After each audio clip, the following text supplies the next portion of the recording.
It is Dyer's ban. Hello, everybody. Welcome to TDL America's Pro Series 29. We've got a short but sweet bracket for you this New Year's weekend. We're right into the quarterfinals, and our first round is going to be Puraka Esports versus AstroCats. A couple of teams that have been around TDL for a few weeks. Excited to see what they're cooking this week. This is the first series I've had a chance to cast on 735B. It is Radiant's ban. I forget if I even got a 7.35 cast in. It's been a little bit for me. It's been a busy month, as the holidays often are. 10 seconds remain. Puraka going after that Gyro for the first win. AstroCats going after the Nature's Prophet. Double of powerful supports right now.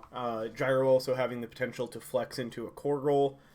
So no surprise seeing the Gyro get banned out. And Nature's as well is super oppressive support. Can win multiple lanes.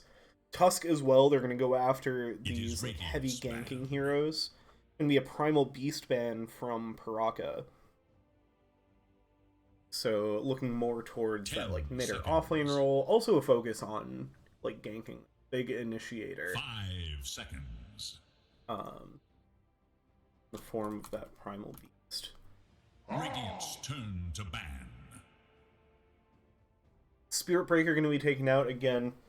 Looking at that support position, I believe is where he's been seconds remain. Played the most lately. 5 seconds remain. Spirit Breaker currently the most banned hero in our TDL America's late 2023 season, which has been, I think this is the 4th week of TDL America's now. Seconds.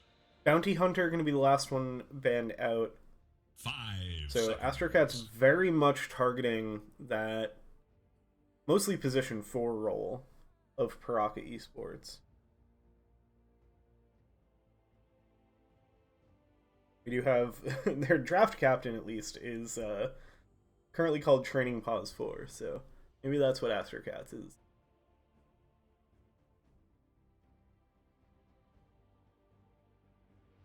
One last ban to kick things off for Puraka. Curious where they're going to go here. They're also going to get the first pick. Puraka won the coin flip and took first pick. AstroCats took Radiant.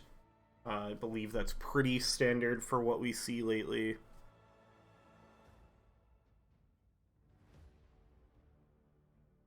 A little down into the reserve time for this last ban for Puraka.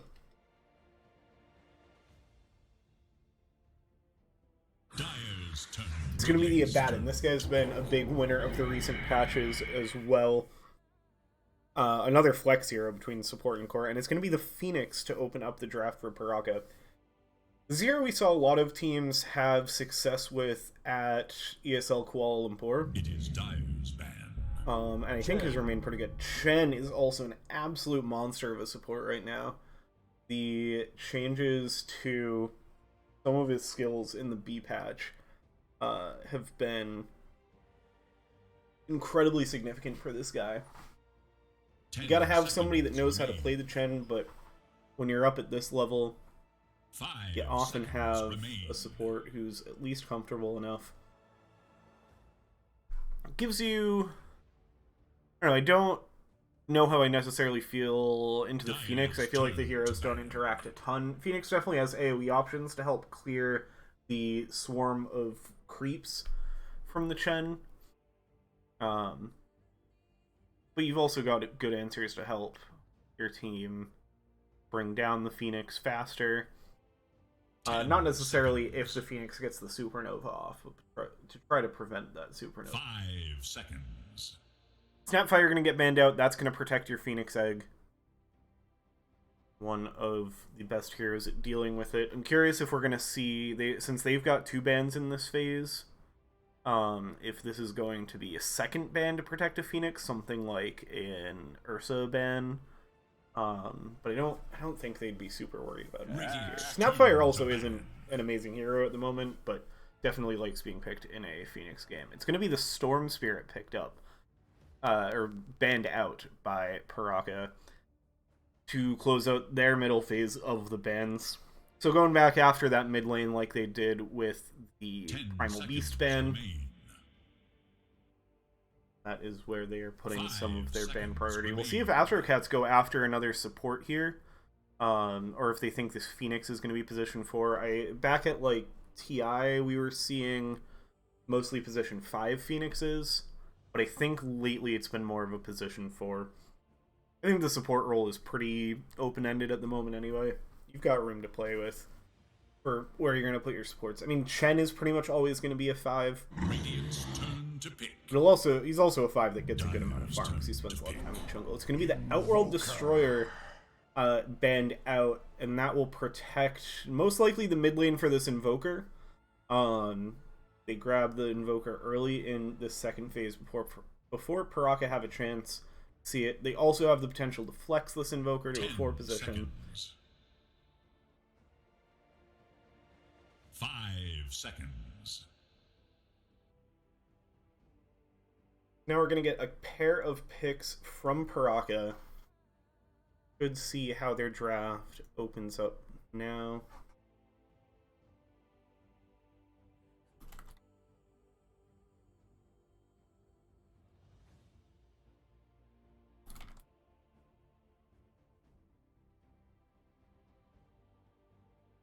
Dire must choose.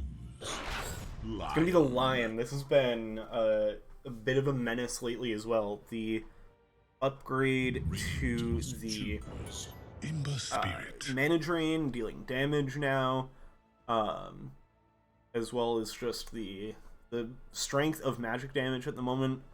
Also gonna get an Ember Spirit. This hero's been a little bit dead lately, so I'm curious to see what Puraka are gonna do with it. 10 seconds remain. Ever since they slowed down the casting of some of Ember's spells from a 0 cast point to a 0.2 cast point, that really put a damper on the Ember Spirit. We saw very little of him at TI, where he's normally showing up a lot. But I believe he got a bit of a buff on the last patch or two, so should be in a bit of a better space. Definitely curious to see what Rock are going to do with it. Now we're going to go back to AstroCats. Still got like a minute of reserve time. We're going to see potentially if this Invoker is going to line up in the support role or as a core from these picks. Though ideally AstroCats would be looking to pick up their 1 in 3 here to keep that flex potential open. That's what I'd expect here. I'd imagine they're going to go for something pretty durable for this Chen and Invoker to sit behind. Something that's not going to have too much problems with the line. You actually could see the Ursa here. I feel like that, in addition to answering the Phoenix Egg, just kind of shrugs off what... well, I mean, the stun potential from Lion and Ember Spirit can be a problem for Ursa, but he's got that status resistance. Here's the focus on that. It's going to be the Tiny, so it will be a durable hero, but also a nuker in their own right. Still leaves the question open of where these heroes are going. Invoker and Tiny, a very classic flex duo between the mid and 4 positions. I think Tiny more likely the core right now, and then you've got the Death Prophet. Now, see, the Death Prophet, I would assume lines up in the off lane, so maybe that does tell you that the Tiny is supporting the Death Prophet, and they're leaving a carry pick for last. 5 Tiny carry isn't unheard of either, so they've got that option. AstroCats leaving the flex potential open. The Death Prophet also mid or off lane, comfortable in either of those positions.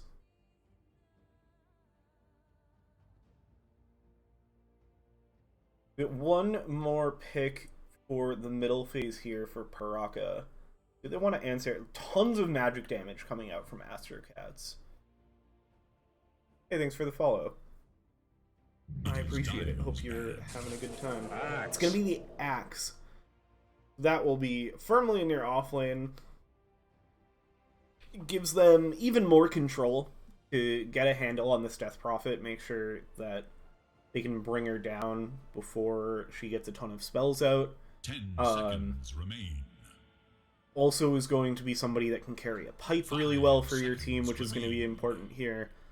I feel like with how powerful magic damage is right now, and with AstroCats going a very magic-heavy lineup, it doesn't have to be your offlaner the way it used to be, but having somebody that can be your aura buyer is really important. For AstroCats, it'll probably be your Chen. And then for Puraka now, it can be the Axe. Not necessarily Axe's favorite thing to do, but certainly doesn't mind buying a pipe.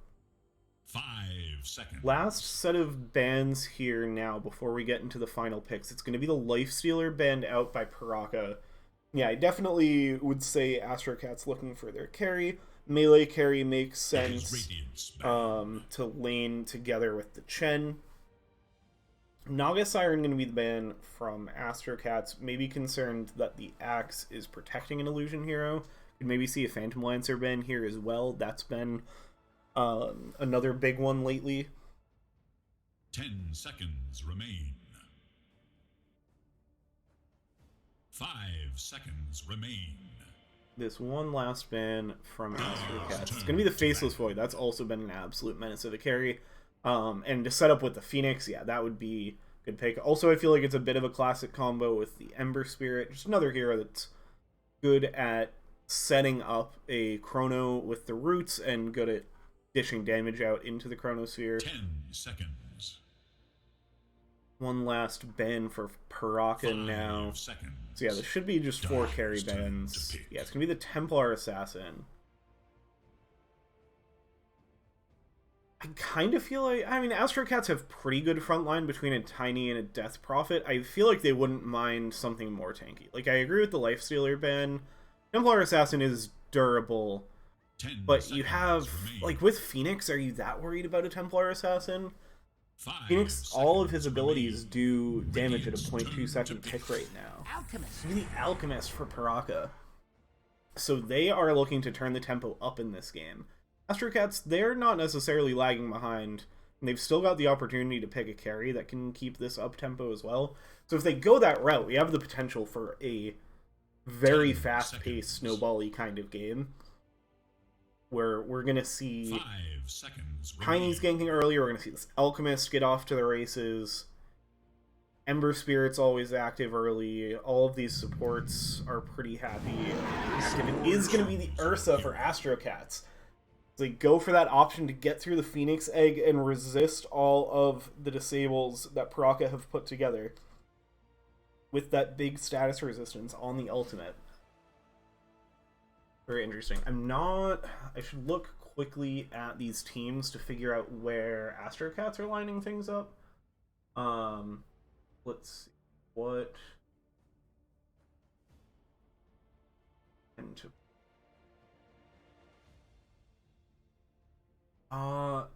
looks like Salivating Salamander, I believe is also known as Thorfinn. I believe they've been playing the offlane, so it's interesting that they're on the Tiny here. It could be a Tiny offlane. 10 seconds remain.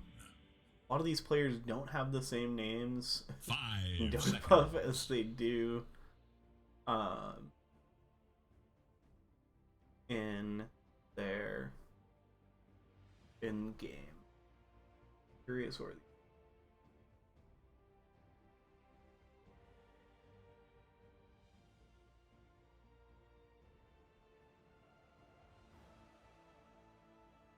Sunmei Tong is the Invoker. That might be the position 4?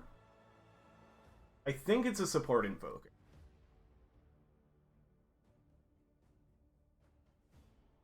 We're going to see where these heroes line up. As for drafts, I'm liking what the AstroCats are cooking a little more, I think. I think they have the early game tools to deal with this Alchemist, and I think they've answered the Puraka draft pretty well. That last pick, Ursa, I think does so much. I think that's a bit of a slam dunk pick. It just looks really good against the Phoenix, making sure you have an answer for the egg there, and dealing with all of the damage that the Puraka lineup's going to put out.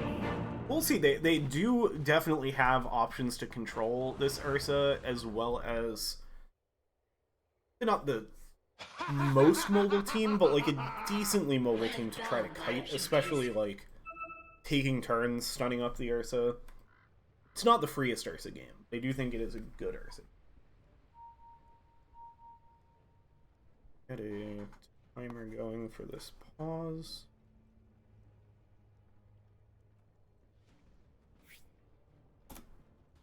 Pause from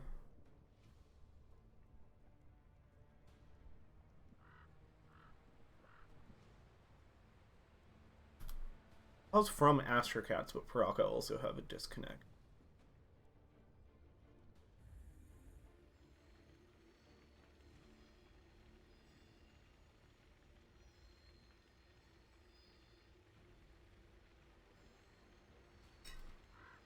These teams love doing this to me. I struggle enough to come up with things to say about the draft in just the draft time, and then we get this start of game pause.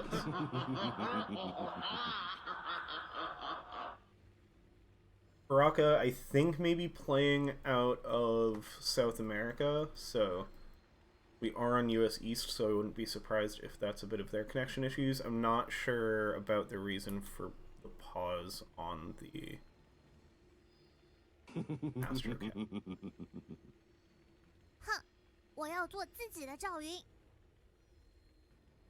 Okay, now we get the Invoker disconnect.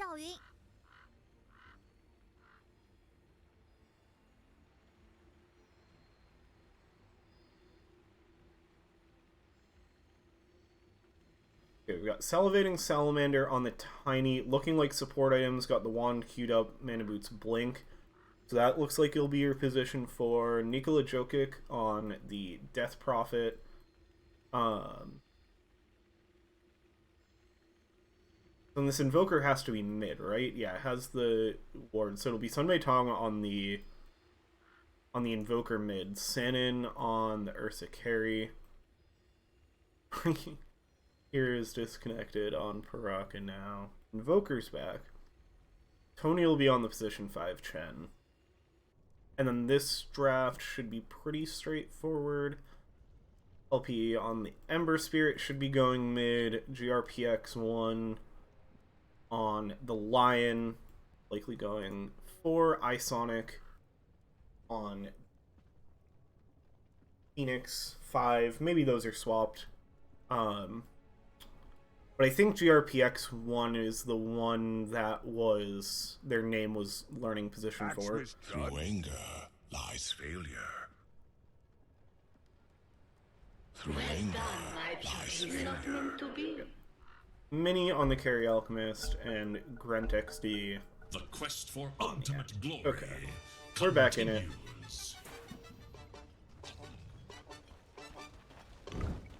See where these heroes end up. We get a smoke out from both sides now, a little bit earlier on the draw for AstroCats.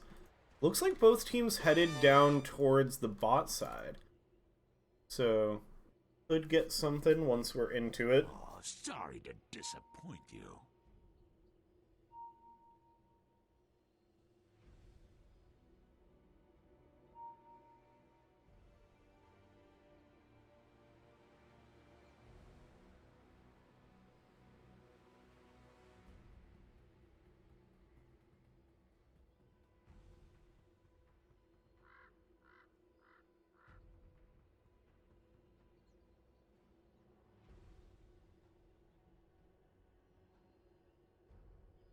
Through anger. Thank you, Badger lies Pablo. failure. Thorfinn, aka Salivating Salamander, is Now the fight resumes. Axe But has will no it follow time for the all same this. they will thread? slot in just about anywhere. And yeah, it looks like here we'll be playing the position for Tiny, which should be fun. Tiny's felt pretty good lately, but I feel like I've seen him more as a mid. Interesting here. We might see Sanin get caught a little bit alone. Smoke's gonna break and they get the stun. Sanin gonna try to jump away. Does have the blood grenade and the slows. This is looking like it'll be your first blood. All of the damage coming out. They get the mana burn from the EMP, but yeah, one last little sleight of fist also secures it for LPE. which is exactly where you want that first blood to go for Puraka. So off to a good start for them.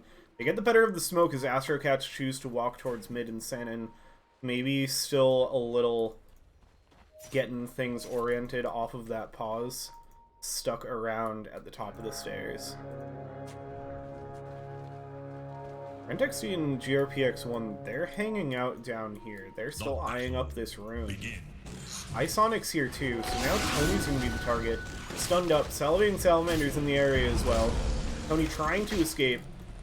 AstroCats focusing on to GRPX1. It is going to be Tony falling. Can they get at least a return kill on the Lion? The stun is going to give him some space. The tree throw comes out, and a blood grenade from Salivating Salamander will finish it off. So they get a return kill on AstroCats. Things stay pretty even. Start things off. That looks like it'll be Death Prophet heading over to the off lane. It will be the Invoker mid for Sun Mei Tang. Up against LPD's Ember Spirit. A lot of grass going both ways right off the bat. Keep an eye on that lane. These heroes definitely know their limits as well. Saw like 1,200 Invoker games for Sun Mei Tang in that preview.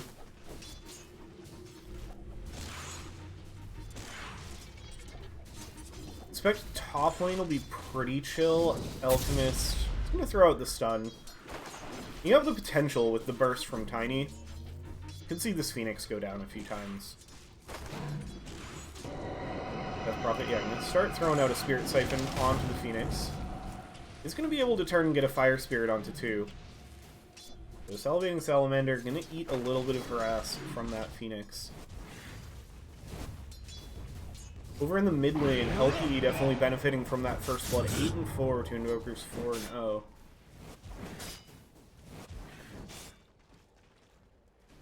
Alchemist also up at the top of the last hits to start out. Sanin not too far behind them. Now we're getting a little pushed under for Dire side. Here PX1 just going to go ahead and body block that Dire's middle tower full is camp. under attack. Sun Mei Tang already quite low, trying to deal with these creeps, get as many last hits under the tower as they can. Looks like the water runes will be split evenly. No bottle yet for the Invoker. Do a nice little stat swap into the backpack. Bottle is up on LPE from that first blood. Salivating Salamander throwing out that big avalanche, causing problems for Minnie's farm. Got Sanin and Grant both sitting a little low down here, but both chilling. And jumping forward for last hit. Grant goes in for it, but Sanin gets a cheeky little deny. RPX1 is going to nicely secure the Lotus with a 2-man Earth Spike. Pass that over to Grant, who's hanging out on low HP. Lotuses can make a big difference in these lanes. Where did the top one go? There's Spirit Siphon, but the stun queued up for the Alchemist. Going to get just about the max duration as they throw it over to Nikola Jokic. Looks like the Lotus was already used in the top lane. Nope, it's on the Death Prophet. The mid lane, Sun Mei Tang starting to hit back a little bit. Still a little behind on the last hits, but LP definitely starting to feel some pressure here. Minnie sitting a bit low on mana, but still farming away happily. Sanin now overtaking them on the last hits, though. Up at the top thanks to being able to pick up some jungle camps. Thanks to 2 levels and Fury Swipes for that big extra damage.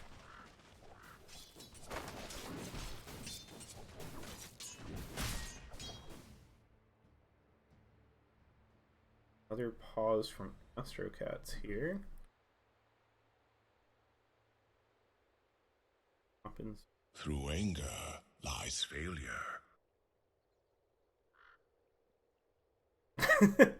Thanks, Minnie.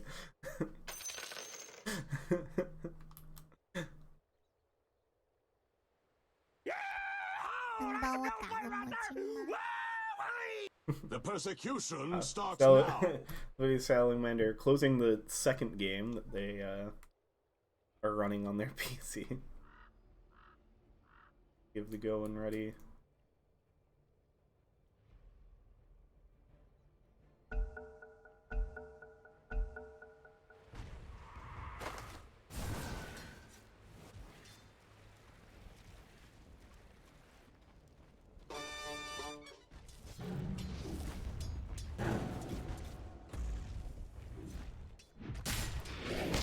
And bot, most of these heroes back up towards full. Salivating Salamander taking a bit of heat from this Phoenix. That's the Icarus dive left, but already burnt the Fire Spirit, so that's what's got Salivating Salamander pretty low already. Their Spirit Siphon coming out. Just endless harass from this Death Prophet. It's hard to bring down an Alchemist. Even through the stun, Nikola Jokic going to be pretty okay on life. Avalanche saves Salivating Salamander for now. The Icarus dive comes through, followed up with the Fire Spirits, and it's going to be a kill for Isonic. Looks like they'll be able to flap away as well. So nothing lost for that kill. Very nicely done by the Phoenix.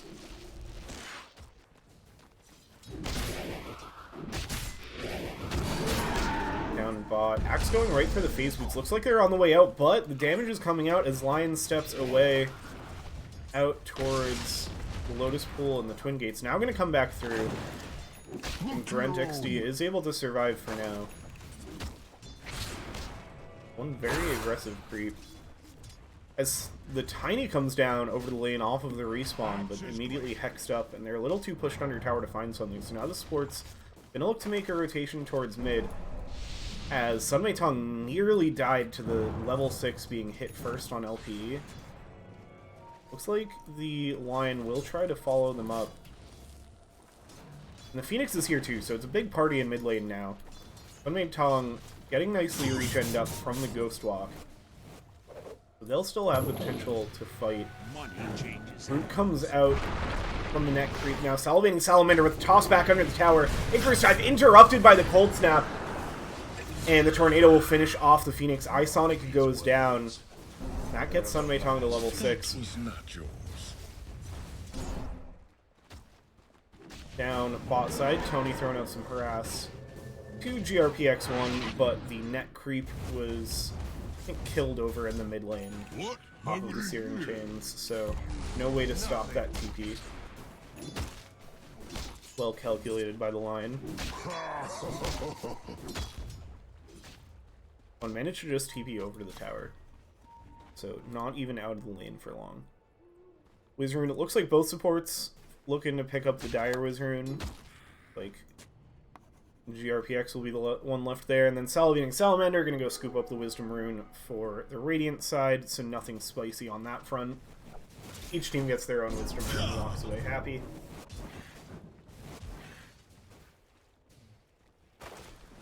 Sunmei Tong still ends up a bit behind on the last hits, but definitely feeling alright at this stage in the game.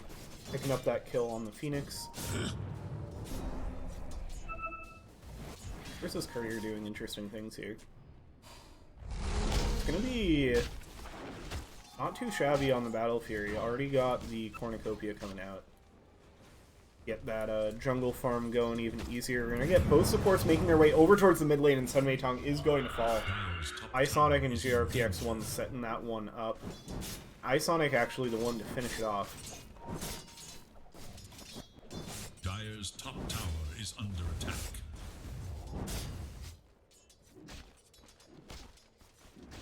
Brent XD looking to get that Vanguard going before the Radiant's middle tower is under attack. Blink Dagger comes out. Pretty standard axe things. The rotation from LPE just going to be heading back to base for the regen. Dire's top tower is no more. Early tower thanks to Nikola Jokic using that Exorcism. It looks like that Exorcism is just going to pick up a tower, not going to be able to try to find a kill with it. Sunmei Tong may be in some trouble again, gets rooted up. They have the vision for the Ghost Walk and getting burned down by the Fire Spirits and the Blood Grenade. Salivating Salamander comes in with the Avalanche, but LPE able to dodge it away, finish off the kill, and jump away. Bot side. Oh, was that bot? Where is the Ursa? Oh, that was over on the side of this fight. Sandin gets in there, picks up the kill on the Phoenix.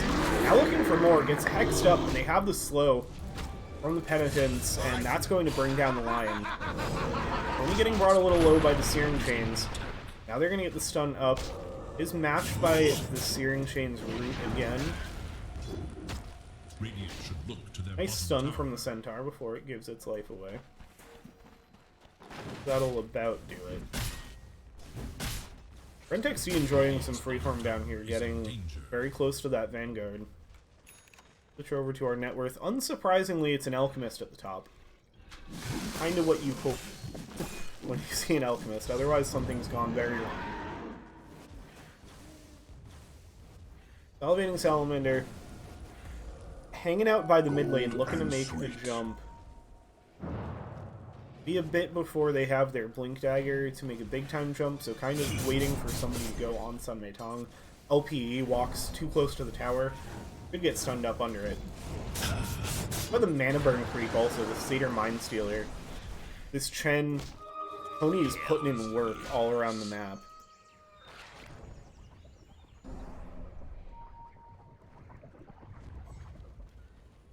Radiant are scanning for enemies.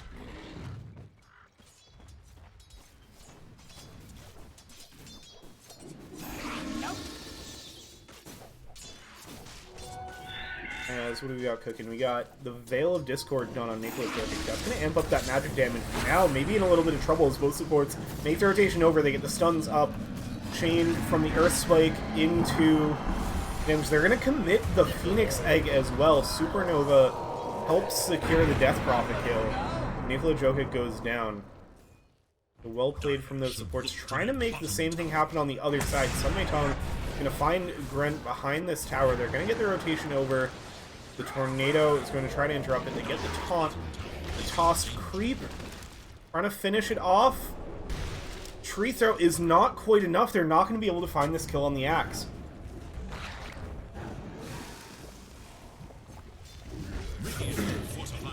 Also means the tower's going to be defended. Now Tony in a little bit of trouble.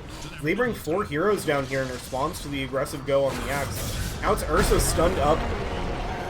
Followed up by the Slave Chains. Now going to jump forward onto LP. Big damage there, but nice taunt. Brent XD is back in. Just going to run away, though, after the taunt. Now it's interesting. We still got the Exorcism going, so this tower is nearly going to fall. A little more damage needed. The Choke is going to go back into the Fortify is there. Going to keep it alive a little longer. Exorcism only about halfway done. Self-stun on the Alchemist, but we'll be safe for now. It looks like AstroCats, they're going to choose to retreat here as the Exorcism begins to run out. Respecting the heroes brought there. They get Vision of the Invoker. There is little hope for Dire's middle My tower. thrift rewarded. On the Ghost Walk. Like right on the edge of that sentry. That just serves... I mean, that's a double damage, or damage amplification rate for the... Oh, it still says double damage in this tooltip. That's interesting.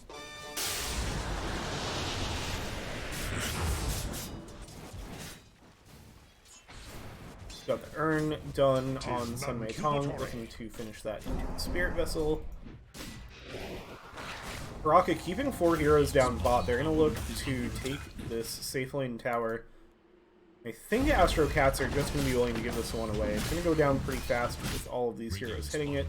It will indeed fall. Nikola Jokic picking up some farm. Nice sustain from the Royal Jelly. They won't have too much problem there.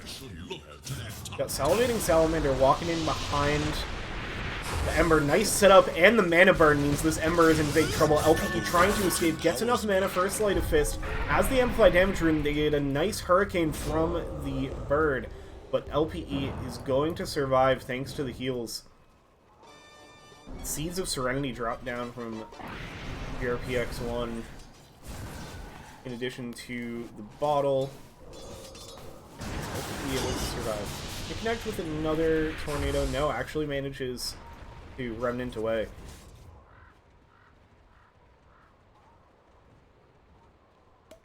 Elevating Salamander in a bit of a spicy position. They're going to get there with the Hex to interrupt it. Now they'll have the chain stuns as they get the unstable concoction, and the mana drain damage will finish off the Tiny.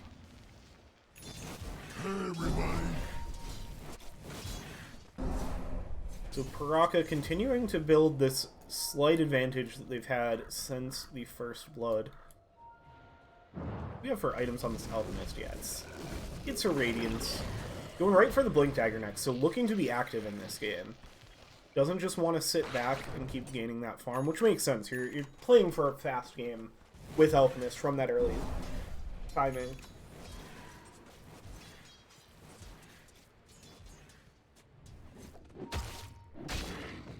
Battle Fury been done for a bit on Sanin, looking towards that Sanj and Yasha, get even more tanky and hit even faster.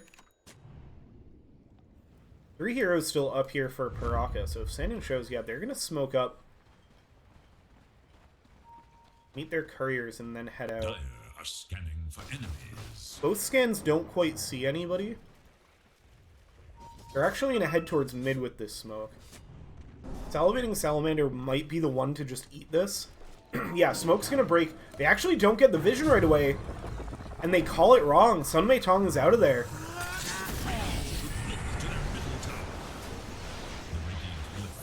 Tornado does not quite hit the self-stunned mini. So now it's a little awkward. We have all 5 heroes for Puraka, but AstroCats, they're arriving to this mid lane as well.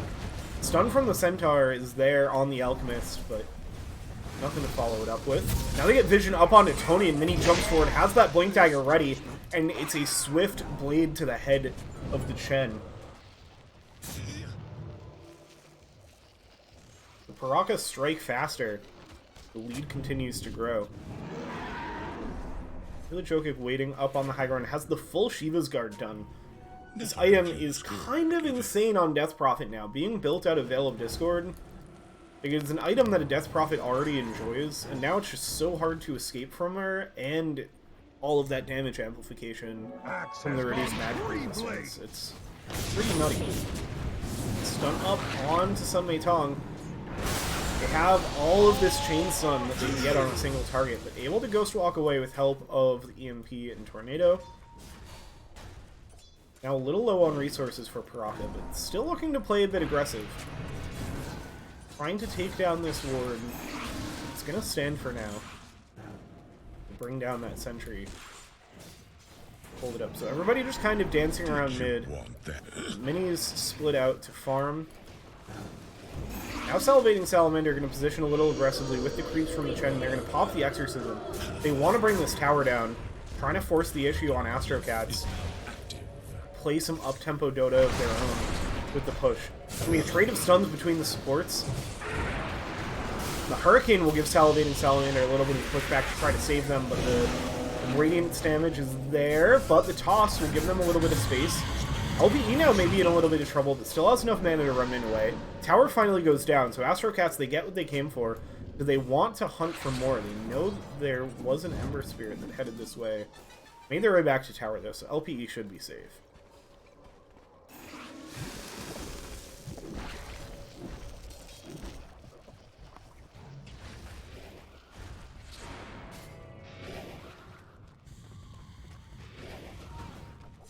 See, we got Mechanism actually before the full mana boots. It's like those are coming out now, so the Greaves will not be far behind for Tony.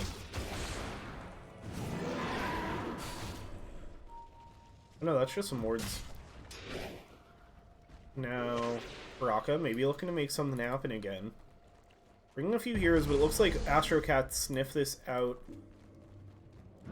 With the help of the Chen creep scouting. Oh, but Tony is going to sit at the Lotus Pool, so this should be dead Chen. Rooted up and burned down. God give it. God take it.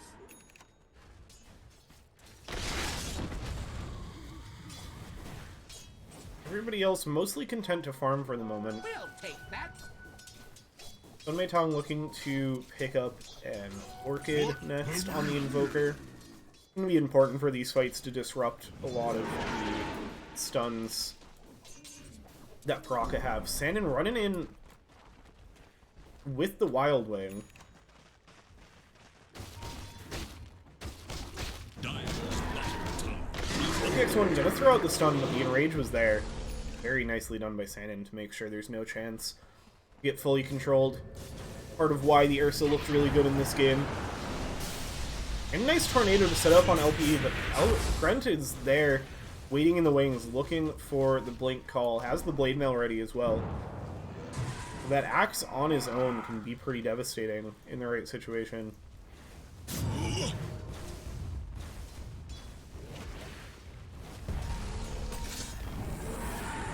Off on the side, Alchemist gonna jump in now, find Sun Mei Tong, stunned up, and the call helps secure it. Mini gets the kill. BKB done and did not have to use it to get that kill. And now this is getting a little scary for AstroCats as Puraka up to a 4K network lead. Still pretty manageable considering it's an Alchemist game. But things definitely continuing to stay in Puraka's favor for now.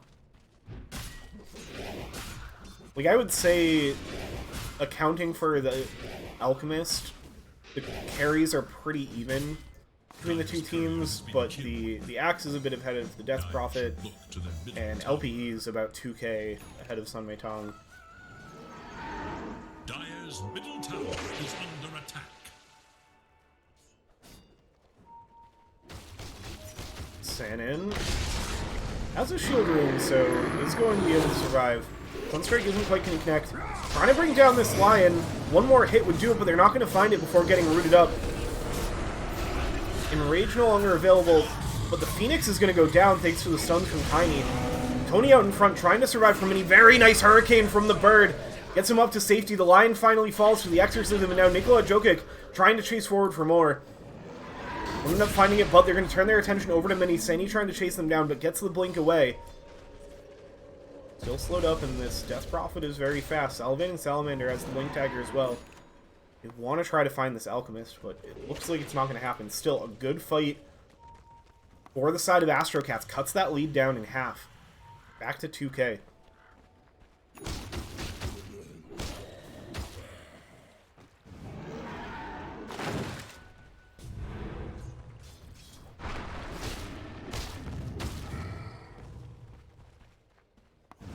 And maybe time to grab an XP and solo Tormentor. I'm just going to scoop up the... No, it's going to go for the Tormentor. Typically pretty straightforward for an Ursa to get. It's going to be the Shard for Tony. Oh, that's a big one. That means Tony can grab Ancients now. Just one Ancient for the moment. I'm gonna grab that Foreman and move speed. You see, I mean, like, when the Black Dragon comes out, they're actually gonna look to make this an early Roche. Again, using the power of this Ursa pick. All of the auras from the Shen Creep there to buff up this Ursa as much as possible.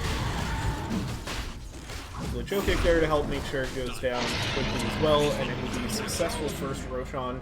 22 minutes into the pocket of Sanin, who also has Blink Dagger, Sanj, and Yasha finish. Yule's ready to go on Death Prophet.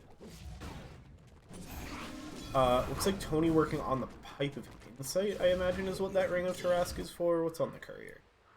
Yeah, most of the pipe done for the Chen. That's going to be really important for these fights. There's so much magic damage coming out for Puraka. What else we got going for items? Salivating Salamander looking for Yules as well. Help dispel off things like the slows from the Phoenix, the root from the Ember. Mage Slayer picked up by Ember Spirit. This is an item I felt like was pretty dead when it no longer builds into Orchid. It's going to be there. Oh, but just absolutely shredded the Avalanche into the damage from Sanin. The Fury swipes tear apart the Ember, and all of a sudden, with this Aegis, AstroCats are the ones in the driver's seat now. The game's been pretty close the whole way here, but firmly a Puraka lead. Sun Mei Tong getting caught down on the bot side. GRPX1 played with fire a little bit, but the Finger of Death comes out, they finish it off. But that's traded for a top tier 2 tower. So I don't think AstroCats are too unhappy losing their mid laner. Tower is under attack. It's basically a trade as well, and then the tower is gravy because they were able to pick up that quick kill on the Ember Spirit before that. Invisibility. Masterful mark. Radiant are scanning for enemies. Oh no, iSonic just walks directly into Sanin and gets shredded. I missed what... that must have been a invis ring on Sanin. It came out of the invis before I got a chance to see what effect it was, but it had to have been an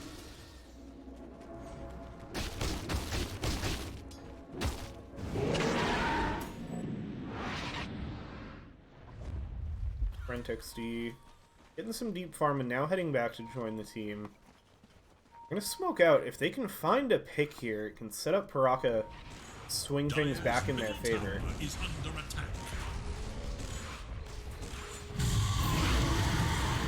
Jokic hanging out by this tower. It's actually going to be up on the back line, trying to find a Tony. GRPX1 is already down. They will finish off the Chen. Phoenix Egg is there. Sanin doesn't have the attack speed thanks to the burn. Oh, just has enough. Able to bring down his Supernova at the last second. Now I'm going to chase forward for more, but Grant able to blink away. LPE a little bit in no man's land now, though. As Mini there as well. Going to get the burn damage down on the Salivating Salamander, but now LPE falls, and Mini is left out on the island. The drain is there from Nikola Jokic, and Sun Mei Tong finishes it off. So it ends up staying in AstroCats' favor, and that's going to be another tier 2. And with the back of this Exorcism, it's just going to run out before they get up to the tier 3. Still plenty of potential to make a push here. Fortify is going to discourage it. We've got the Phoenix respawning. Still a little bit of time without the Alchemist, maybe to pick up a tier 2 tower. The last one on the Dire side is AstroCats. Got the Skull Basher on the Sanin. They are continuing to bring the pressure after this time. And Orchid ready to go on Sun Mei Tong. The Tormentor into Roche was exactly the injection that this team needed. Get things going. Still 30 seconds off this Aegis. They could try to look for something. Try to use it, but have to be careful. They don't want Sanin to die just after it expires. And maybe playing with fire a little bit here. They're going to get the stun. 15 seconds to go on the Aegis. They are just going to burn the Aegis down. So he's going to respawn. Able to blink away as well before the Radiance damage kicks in. Nikola Jokic now in the middle of everybody.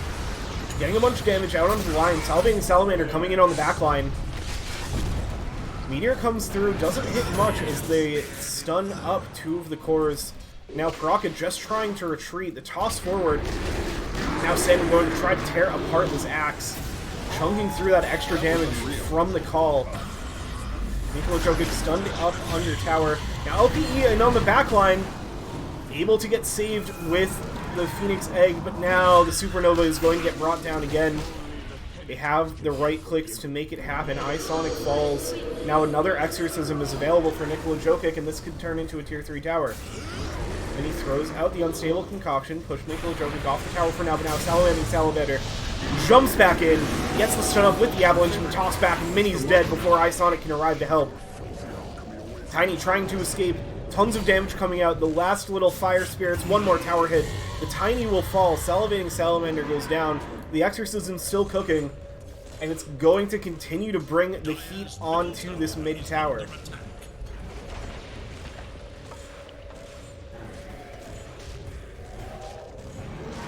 LPE going to be TPing back in. Tier 3 tower is going to fall. Nothing they can do to stop that Exorcism.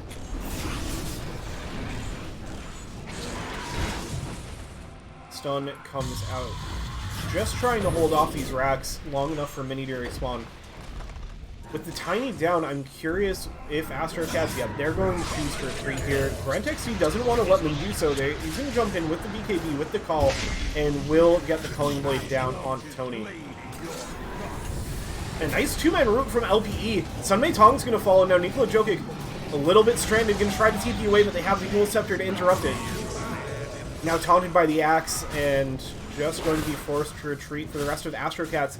So Puraka find a very nice answer, punishing the side of AstroCats for staying a little too long. And now Sanon's going to get found, trying to farm these Ancient Creeps, gets stunned up by the Earth Spike. They'll try to turn around. This Ursa is so hard to bring down, but it's all 5 heroes against just the Ursa, and now the damage is going to be there. And Puraka, triple kill for Mini. The damage from the Assault Cuirass maybe making the difference there as they make that chase. So without even a barracks falling, suddenly this game is very back close to even. Look at that graph, yeah. Plummeting back towards the middle mark. Still AstroCats favored, 61% to 39%. But a huge glimmer of hope for Puraka. They're going to chip away at this mid tower. Finally bring down the last of the tier 1s on the Radiant side.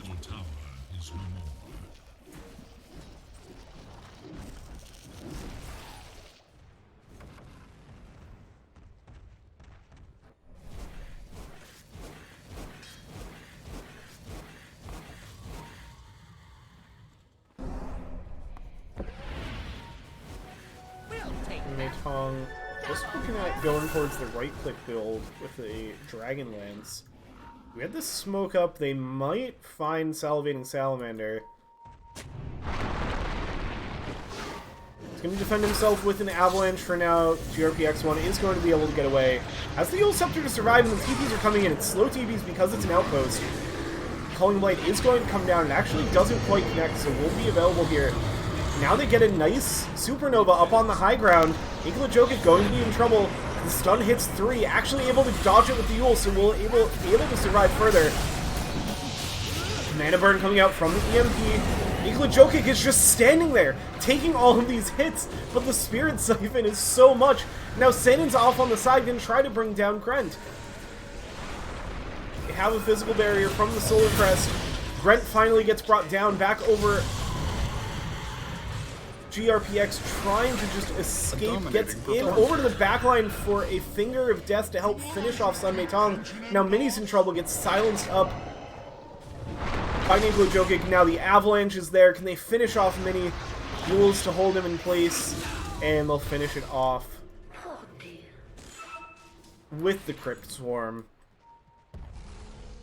Lion able to escape as well. So a messy fight, but one that ends in AstroCats' favor.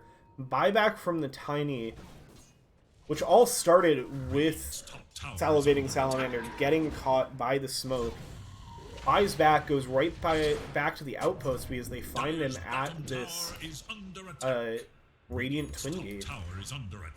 And that gives AstroCats the opportunity to swing back and win that fight.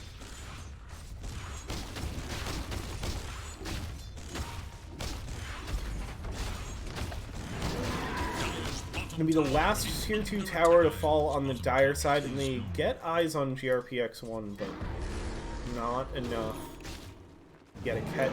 It's like they're going to turn this into a Tormentor. Easily done for an Ursa. That's going to be another shard for the Radiant side. It's the Tiny shard. Not your favorite one to get for the support Tiny. More of a core Tiny item because it is just for using for right clicks, and without something like an Echo Saber, you're not getting too many of these tree attacks. Dude's got 5 agility because that's obviously not what he's trying to build.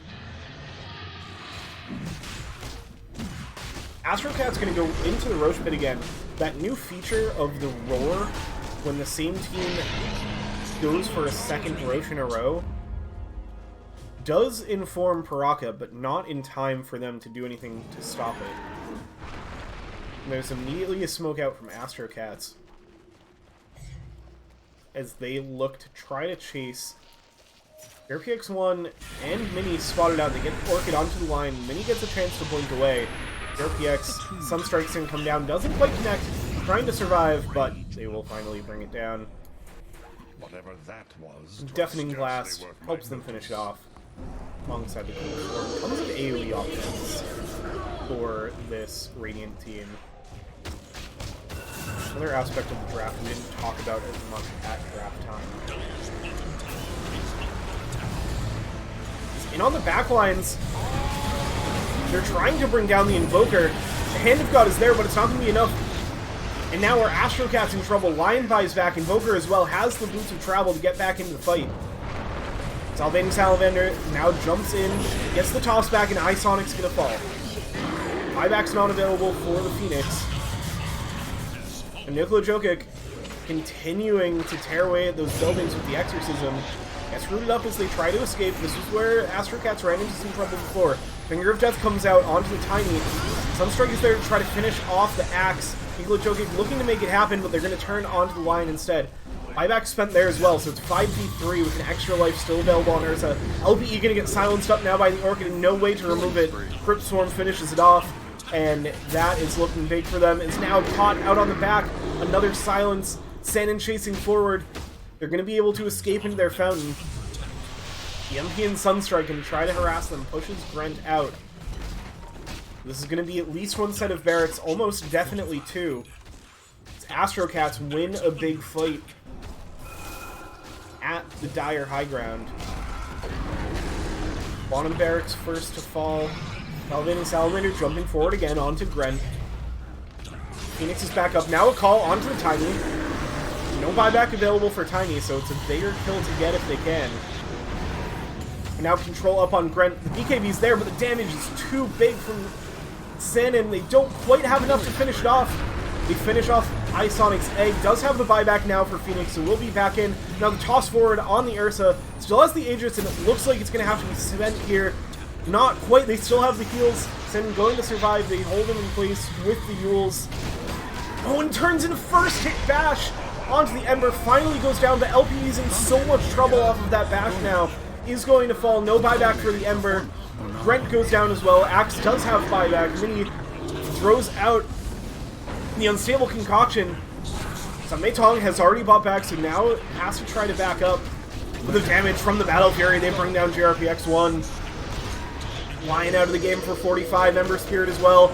Brent now going to go down. Axe down for 100 seconds. And it looks like AstroCats are going to secure game 1. GG is called.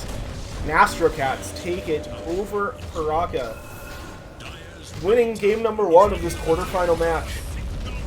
TDL America's Pro Series 29.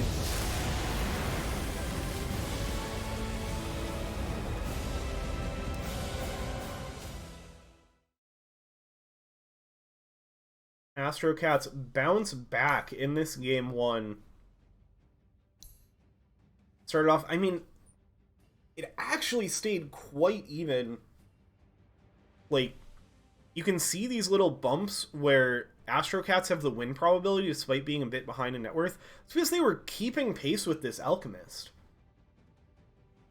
It started to look good for Puraka, but AstroCats right around here, they pick up a Tormentor solo from an Ursa, pick up a Roche almost solo by an Ursa, and then they just turn that. They didn't even really need the Aegis, but it gave them the confidence, and with the item timings of that bit of extra gold, they just immediately turned that into a push. And it was, other than this one little dip where they got chased off the high ground, like, it was kind of curtains from there. I mean, 13-2, MVP's gotta go to Sanin. This was a great Ursa performance. Excellent last pick Ursa.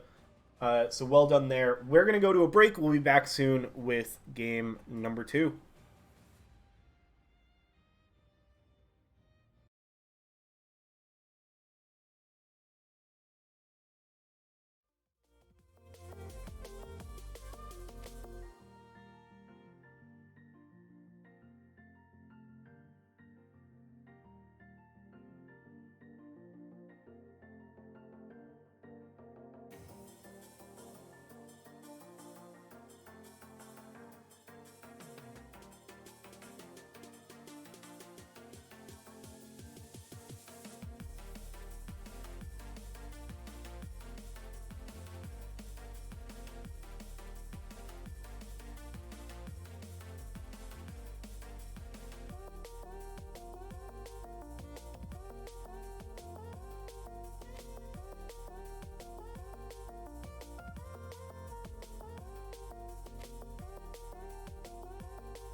Alright, we are back for game number 2. 5 Got AstroCats taking game 1 over Puraka Esports in this quarterfinal match of TDL America's Pro Series 29. 10 seconds remain. Puraka won the coin flip for game 1, which means AstroCats also got priority coming into game 2. They chose a last pick overall, so Puraka took the Radiant side. Get the Chen band out from Puraka, respecting Tony's Chen. 10 seconds. It was understated, but it was a very big performance from Tony on that Chen. There were so many crazy plays. My favorite were the Wild Wing Hurricanes. Were just, like, so much utility out of a single creep. And there were, like, impactful nets and centaur stuns and mid lane fights. Like, definitely got to put respect on that. 5 seconds remain. That's, like, just to say what he was able to do with the creeps, let alone the rest of the hero, which is not nothing. It is Dire's ban. Similar bans otherwise.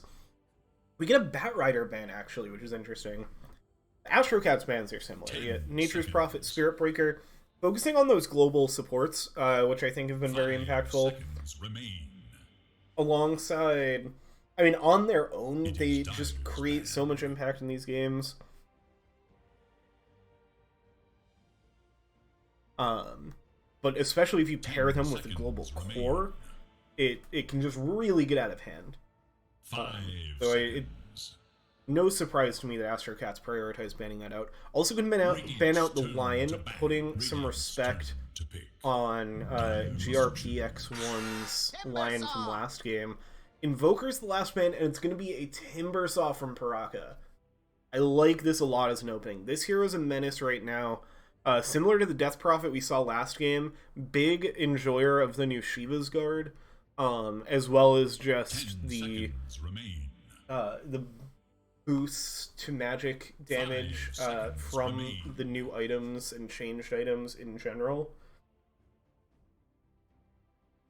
And also a bit of a flex hero. Can go... Like, you're not going to play him 1, you're not going to play him support. You could play him 1 if you really wanted to. Mostly flex between mid and off lane.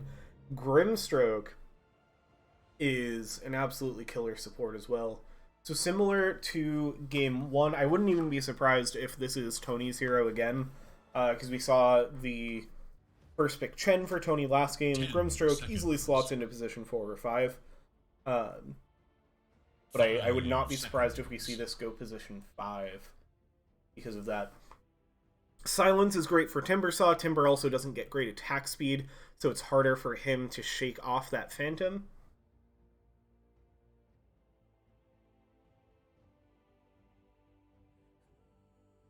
Now we get into our next set of bans. Also, the Bounty Hunter ban we didn't talk about closed out that first phase. It is Radiant's ban.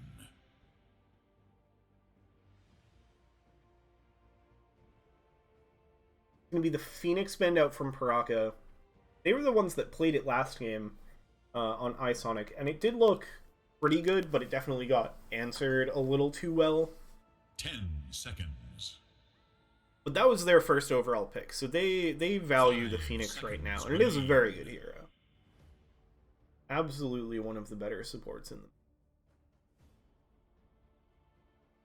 One more ban from Puraka. It's going to be the Bloodseeker, maybe setting up for Pangolier. I mean, Timbersaw also doesn't like a Bloodseeker, but you see a Bloodseeker ban, your brain has to immediately go to the Pangolier. See if AstroCats choose to ban it in response. They also have a chance to pick it before Puraka do. So they could kind of steal the Pangolier here. I'm not fully convinced that that's what Puraka wants. I don't know that you'd want to run a Pango and a Timbersaw together. I think they fill pretty similar roles, usually being played in the mid lane right now. And it's kind of durable, high damage initiating heroes. It's going to be an Enchantress ban from AstroCats, so 10 seconds remain. Prioritizing setting up their game for a 5 seconds. Like heavy right-click hero. Also concerned about the power of the jungle creeps, similar to what a Chen offers.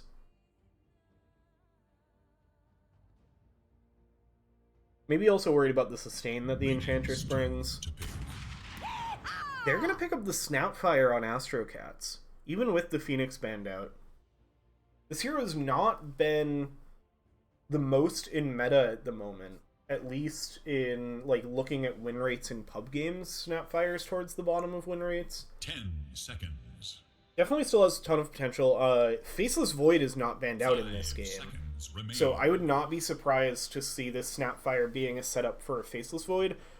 Also pairs really nicely with the Grimstroke. It's a good carrier of a Inkswell as a or that loves to get on top of their targets and stay on top of them with the bashes. I think that's where AstroCats is going. And I think they like it even more with, like, the Phoenix banned out.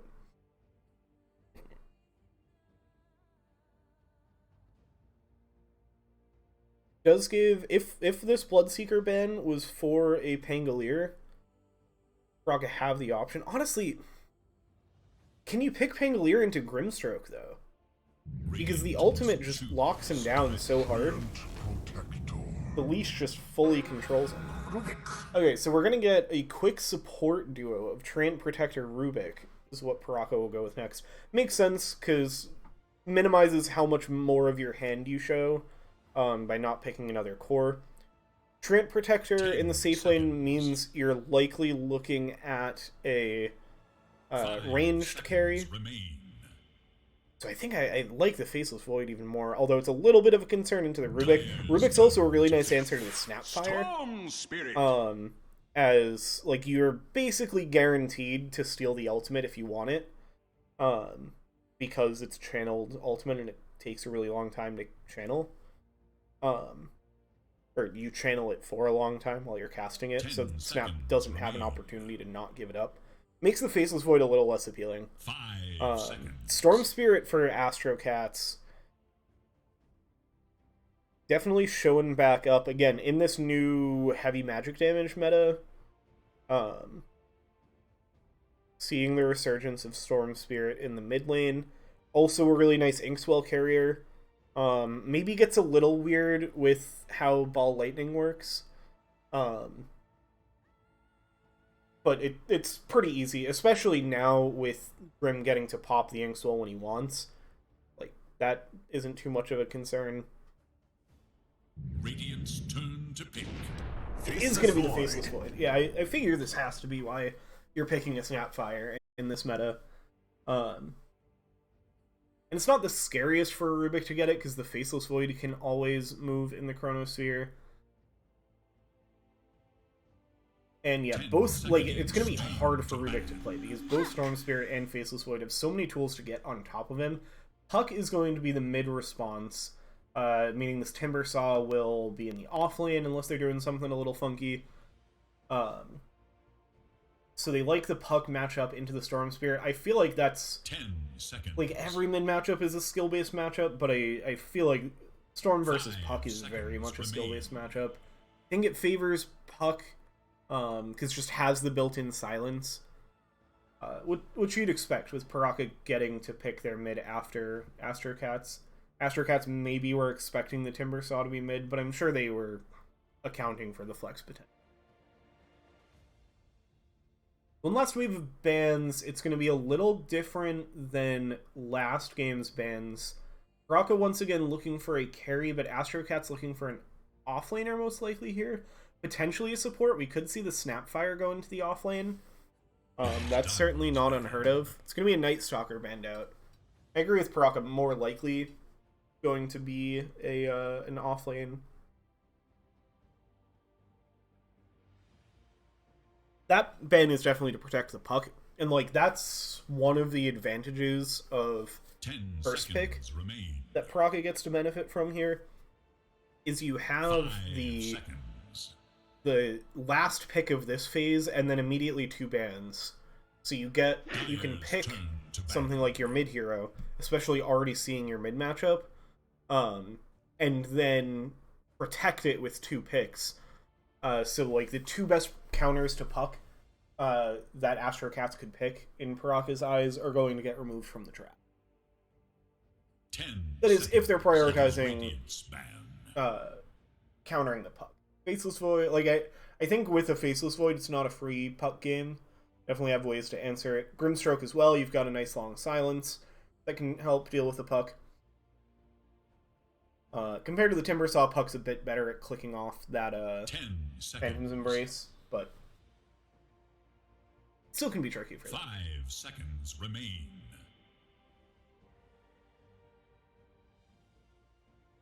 Naga Siren AM banned out. I think similar bans that we saw from AstroCats. I think last time it was Naga Faceless were AstroCats bans in this phase. Radiant's turn to pick. A little surprised that they go with 2 melee core bans. Seeing Atrian Protector 5. Darkseer going to be the other ban from Puraka. That maybe tells you they're going like a Terrorblade, something that you're scared. I mean, you already have the Grimstroke. 5 seconds. The Wall of Replica is, I feel like you're scared of them getting a copy of whatever like hyper late game high damage carry you're picking here. I don't think you can get away with a Terrorblade here, though. I think that seems pretty bad. So they might just be worried about the other aspects of Darkseer, like the physical control. They're gonna go Luna, yeah. They're gonna go up tempo. With the Timber Saw, like, it does get scary how fast Puraka can play. This Faceless Void is going to take some time to get online, and Puraka have the potential to punish that. So AstroCats need to answer this with an offlaner that can ideally win a Treant Protector Luna lane, which is not easy. And or can make plays around the map, try to answer it. Like, I'm trying to think of an offlaner other than Night Stalker that feels like a good answer to Puck. Somebody else with jump. I mean, going back to the axe, or I guess stealing the axe, because Puraka played it last game. Like, that's not the worst. I don't think you love it with the Faceless Void, but it plays really, really well with the Grimstroke Snapfire duo. Like, you can give a Faceless all the space in the world if you pick an axe here. With Axe, Storm, Grim, Snap, like, that's such an insane early game fight squad. There you go, the Dragon Knight, so something a little more stable. Make the ultimate choice. Likely not necessarily trying to win the Luna lane, but trying to survive the Luna lane. I don't think Axe would have a good time laning against Luna Treant. And so I think that's where something like that would fall apart. I just wonder if AstroCats have the tools to deal with Puraka's early game. And we're going to find out. Yeah, it's going to be Grimstroke in the 5 position, Snap in the 4. Everything else. Int is the 5, Rubik is the 4. That's what we expect. Yeah, nothing weird here. This should be a good one. I think we definitely have the potential to see a game 3. Puraka just need to find their footing a bit. And it can be tough. Like, they won the early game. They were ahead coming out of the lanes. AstroCats made the comeback. So it can be hard to, like, come back from a comeback and figure out what it is you need to do. Like, you know how to win the early game, so you can win the early game again. And I expect to see that from Puraka based on how last game went and based on these drafts. The question is, like, what do you do differently to make sure you carry that lead into the mid and late game? And I think part of it for Puraka is that they don't want this to go to the late game. They have a Timber Saw and a Luna. They want this game to end by 30 minutes. We're in a sort of similar smoke situation to last game. We're on opposite sides of the map, but everybody going towards bottom.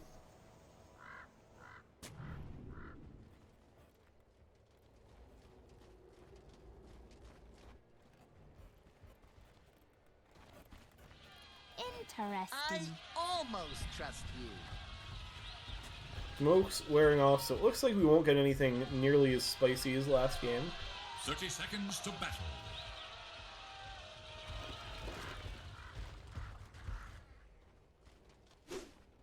Saw that coming. Ha! Got it!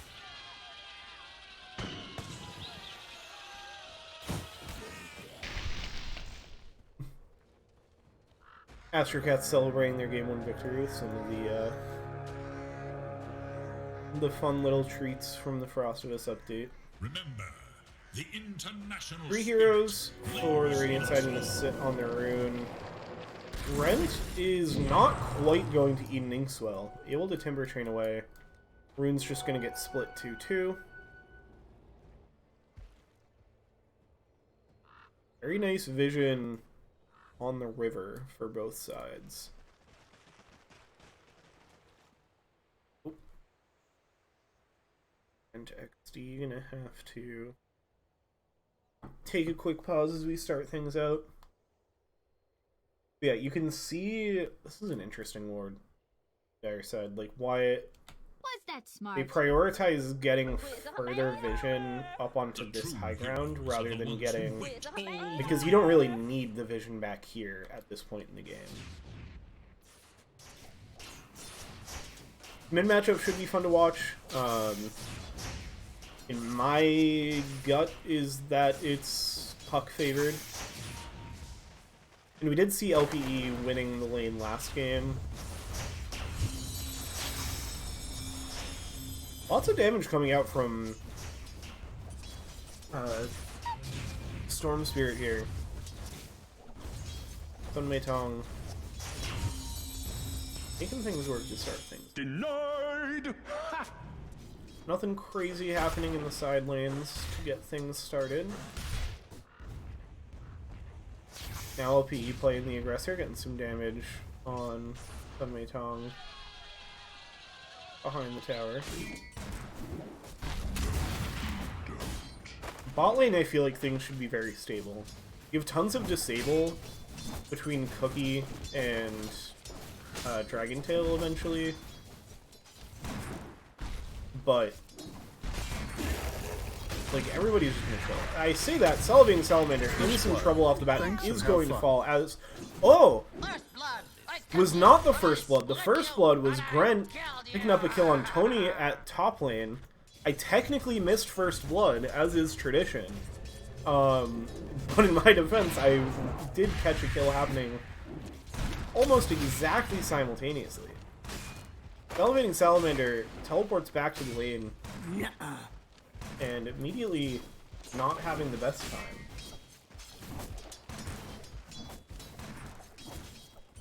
Met with some damage to the face right off the bat. Things getting a bit stable from here. Mid lane very even so far. No water runes claimed yet. Now LPE is going to go pick up one. Both have their bottle. Topside Grent falls.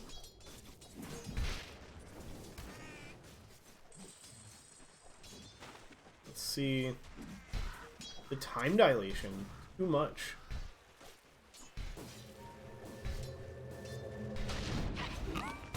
Down bot. Mini in a bit of trouble.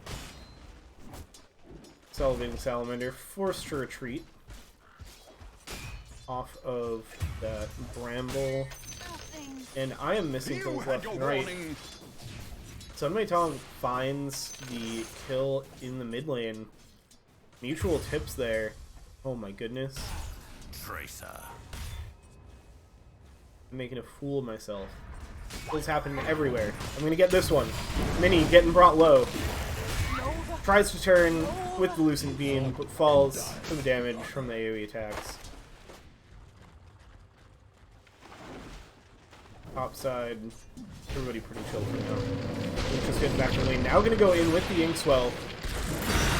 Gets the full damage done before the Timber Chain can get them to safety. Sanding getting a little low is gonna have to time walk back. The time dilation ticking down. Lane Mini has to be a bit careful. Now Grent gonna turn around and be aggressive towards Tony. With the Whirling Death. What sort of prize is this?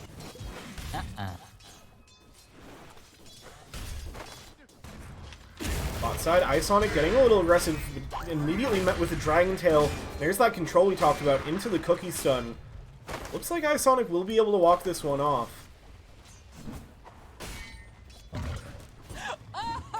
Nature's Grasp. Slows him down, deals the damage, forces the retreat. Lane chilling out for now. The lift up, the Inkswell is there. Help give Tony some space. It's just a quick little stun. Bot, Isonic lurking in the trees. Elevating Salamander wants something here. Turning towards Isonic, stunned up again. Elevating Salamander, Cookie's off to the other side. Able to survive with the heal from the Leech Seed. Topside Grent getting bashed down to death. Falls low. Kills happening in every lane still. 5-2 at 5 minutes. AstroCats coming out ahead on these engagements throughout the lanes. Sandin hanging out pretty low. Be a little careful for when Fade Bolt's back up. PX1. Love to pick up a kill here. Sun Mei Tong coming out ahead, hits level 6 first in the mid lane. So able to win this Storm versus Puck matchup.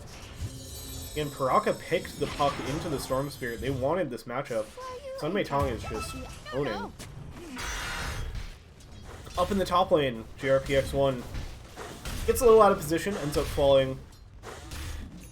Brings down Tony and Sanin pretty low, so they have to be worried about Grant XD. Dire's top tower is in danger. And trying to escape over towards that Lotus pool. Nice dodge with the time walk means they will get the Lotus. Gonna crunch that down right away.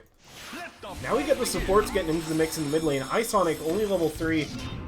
Big damage coming out from Storm Spirit. Not gonna quite be able to finish it off. Now looking towards GRPX1. Salvating Salamander is gonna be the first support to fall. Now very low on mana. Here's the Dream Coil. Immediately snaps. And Sunmei Tong is the one that's going to go down. Tony trying to escape the carnage as Puraka answer. Looking for the TP. There's not quite a lift and actually is going to manage to survive with it. Supports out of lanes. We're getting some new 1v1 core matchups in the side lanes. Don't expect to see many kills happening in those situations.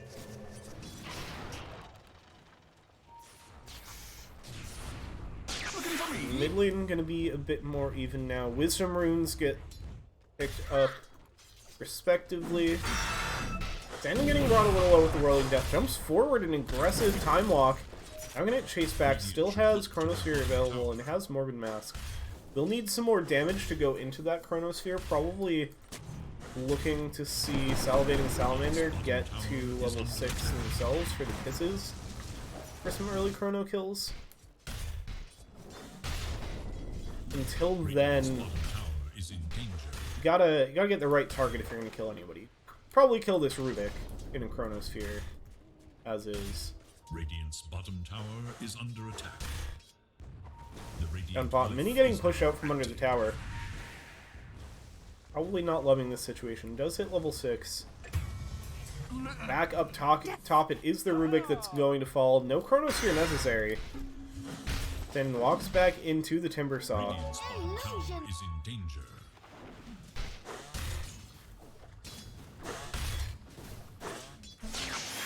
Mid lane, Sunmei Tong getting a little low.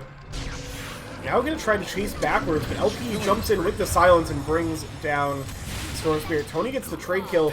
Can they find this puck? Not gonna happen. Salivating Salamander makes the rotation over there. So a nice trade in Puraka's favor. AstroCats still out in the network lead now, but only by a little bit.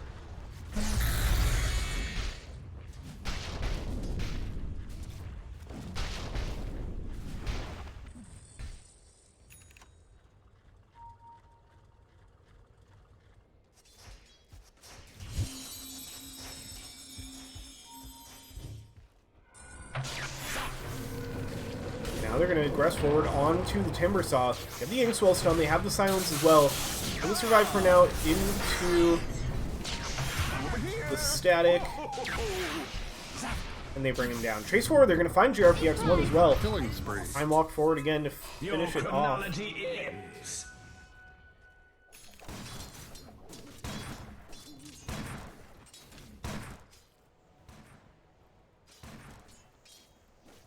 OP most of the way towards a Witchblade.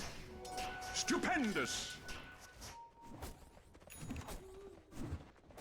Mini has their Morbid Mask, full Mask of Madness now. Sunmei Tong continuing to play aggressive. They get the stuns up immediately after the respawn of Trent. They're going to bring down this Timber Saw again. And all of a sudden, Puraka is in trouble because their Timber Saw is getting shut down in the early game. To their middle tower. And that is a scary thing to happen. Timber is meant to be the owner of the early game. And if you start getting sand in some space, things are going to be troublesome. Working on the Maelstrom. Now, with a built-in Gloves of Haste on the Maelstrom, Faceless Void loves this item. A bit of bonus attack speed. It goes a long way towards getting your chrono kills, getting more bashes. RPX1, feeling a little bold, carrying that safety bubble. Get some drawing on the map. I think that's from Salivating Salamander. Maybe concerned that Luna's farming a little freely off of these fights. They look to potentially continue to pressure the Timber Saw. Full support's up here now, though. Not an easy thing to do. The diaglyph is now active. They're gonna bring more heroes up to this top lane. AstroCats looking to secure this tower. Start chipping away at it with the little shredder. Got Mortimer's Kisses available. Only 20 seconds to a Chronosphere. So that looks like that's going to be the timing they look to play around on top of Dragon Form for Nikolai Jokic. Haste. Very similar role that they played with the Death Prophet in Exorcism. Being able to chop down these towers in quick fashion. Jumps forward, has the Blink Dagger. Is immediately going to be met with more heroes. Very nice chain from the Grimstroke. Sets up the Chronosphere, but now Senin in a bit of trouble. As Puck arrives, jumps back in, looking for a back, but LPE trying to find something. Another blink forward from Nikola Jokic. Able to dodge away. Senin now going back in with the time dilation, and Sunray Tongue's there. Storm Spirit going to finish off LPE, and now with the Inkswell going to look for more, and they're going to find it. Ice Sonic goes down as well, and just like that, 4 fall on the side of Puraka, and AstroCats out of nowhere win a massive fight with an early Chronosphere. They bring more heroes and they kill more heroes. There is little hope for dying. And suddenly they are now the ones up tempo. They're gonna start. Oh, they found some stacks. JRPX1 watching in horror as the stacks get stolen, and there's nothing they can do to escape. Time dilation catches Isonic. The Treant Protector is going to fall right away as well. On the other side of the map, Mini does pick up a kill. No, Mini has arrived. Mini does not want these stacks stolen. They got the memo, and Tony's trying to escape. It looks like they are going to be able to secure this. Meitong, though, still looking there. Tries to get the clip with the Electric Vortex. Doesn't quite find it. Brawling with Mini with the right clicks. The Overload charges coming out, but now very low on mana, and they're going to chase forward. Dream Coil's there. Sun Meitong goes down. Mini gets to get the stacks, and that preserves Puraka's game. This game was looking very scary if those stacks get stolen and Puraka make the response that they need to. The game gets back to looking very competitive.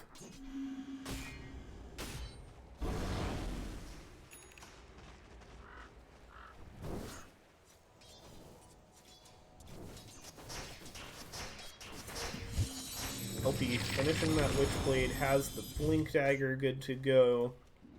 Tons of mobility already from the Blink Daggers on some of these cores. And talk about mobility, Snapfire going directly for the Aghanim Scepter after the Mana Boots. Brent in some trouble again. Big Inkswell is there, the Cookie to follow up. No chance for escape between these supports and the bashes. AstroCats find another kill. Continue to keep their Faceless Void up the top of that network to head to Luna. Green Coil out once again on the Sunway Tongue, and it instantly blown up with Mini there, but they stayed too long. Soulbind is there, holding two heroes together, but they're doing a good job retreating together. Tannen's in on the side, has a Chronosphere, wants to find something, maybe on the back of this. At the very least, Nikola Jokic has plenty of time still in Dragon.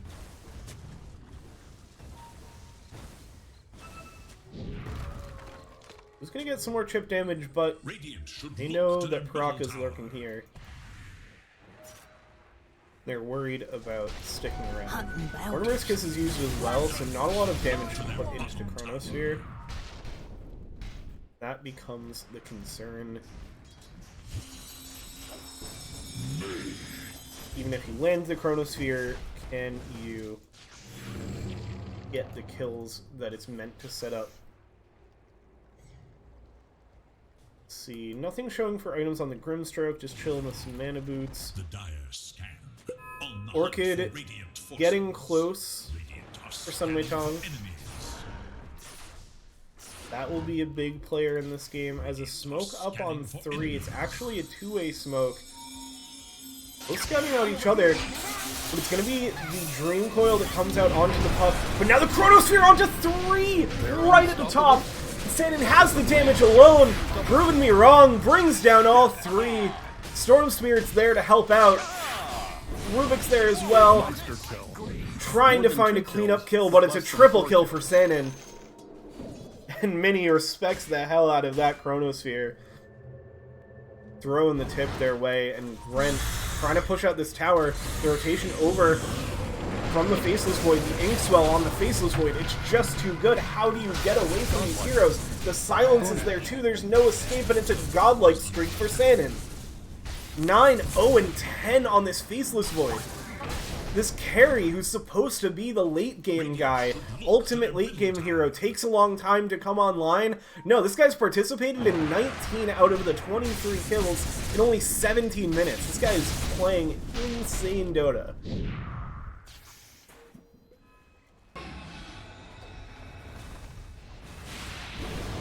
Nikola Jokic pressuring the mid tower once again with the Dragon Form.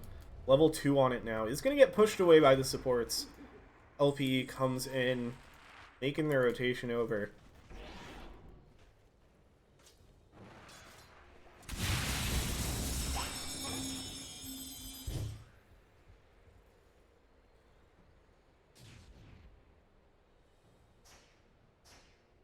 Here PX1 almost ready on a Blink Dagger for the Rubik. Going to give them a lot more options. Blink Dagger almost up on the puck as well. Could see a really big timing with those two Blink Daggers.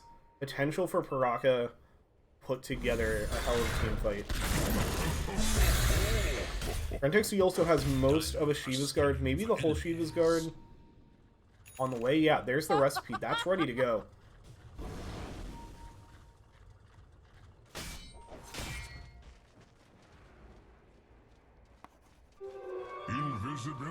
Only gonna go right for the Aghanim Scepter. Got the Aghanim Shard as well. That Inkswell is huge. Double damage. Gives it a Dispel on the Inkswell and a bit of a heal. Very nice upgrade for Grim. Manta Style already on Mini, so that's also going to add to this timing. Isonic also looking for Blink Dagger. Now they get the jump forward, that's the blink from the puck, and they immediately blow up the Storm Spirit with the help of the Eclipse. Now back in with another Chronosphere, this time onto 2. They have the follow-up with the Mortimer's Kisses. They bring down 2. Brentexy goes in, trying to make something happen, but the BKB is ready. Now they find a Rubik out on the side. Slowing down with the Phantom Embrace. Nikola Jokic getting chased away, but able to escape. Now Brent caught in No Man's Land in the river. Stunned up. LPE trying to find something on the Grimstroke. The Time Walk up the high ground. With the time dilation means they're going to bring down Grand XP. Now LPE in trouble, getting controlled up by just the supports. Sandin doesn't even have to arrive. The puck falls, and 4 are dead. 28-9 at 19 minutes. AstroCats looking to punch their ticket to Day 2. TDL America's Pro Series 29 in 2-0 fashion, if they can keep this up. Firmly in the driver's seat now.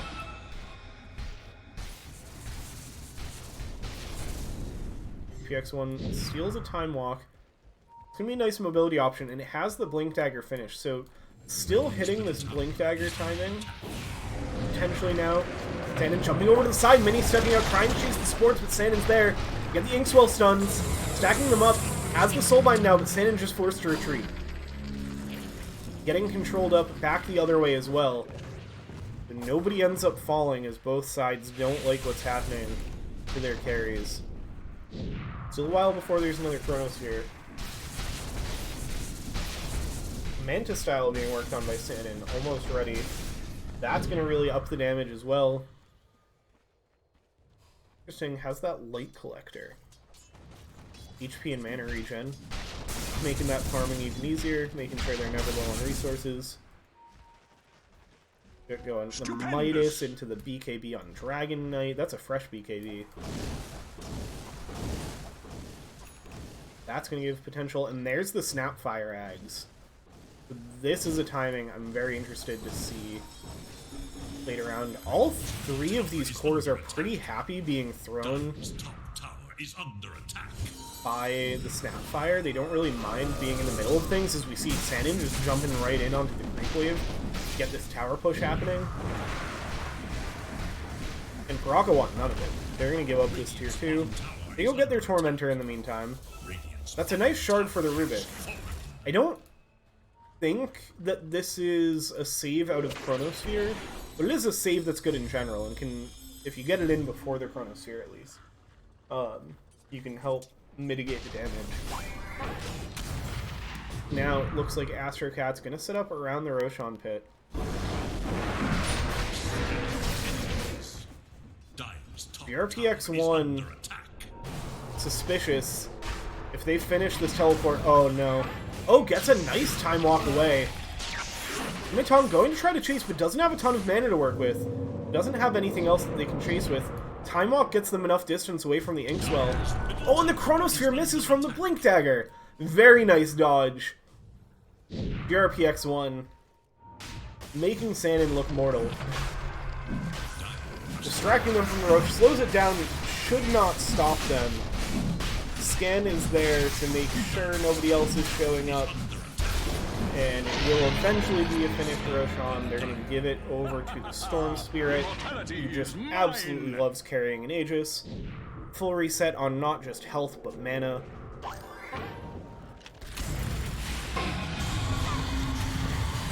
And Salivating Salamander going to get found, pushing out a wave a little too much. They're going to chase down the Grimstroke as well, so suddenly this is turning into something for Puraka. Force Sanin to retreat. So they get a couple nice cleanup kills. Something we've been seeing more and more.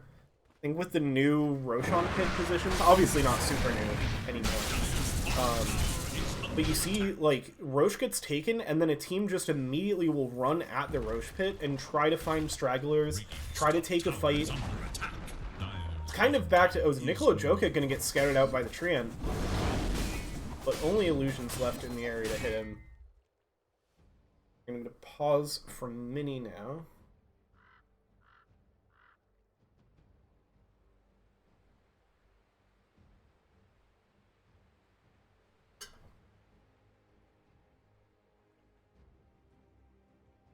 Just a quick one.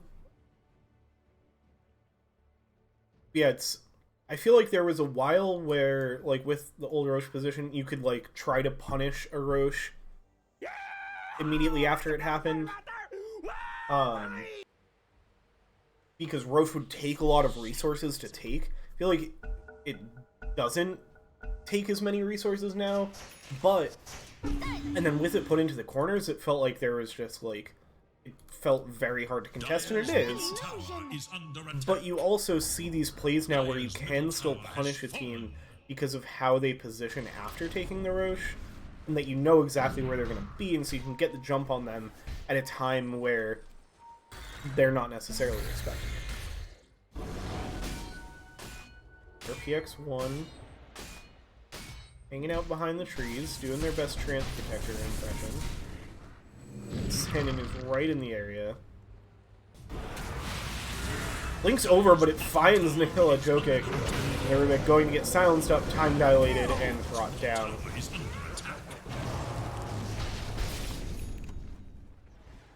End's getting drawn out now. AstroCats, they want to keep playing aggressive with this Aegis, especially a Storm Spirit Aegis. It's a little different than when you have your Aegis on, like, a carry. This is a power spike.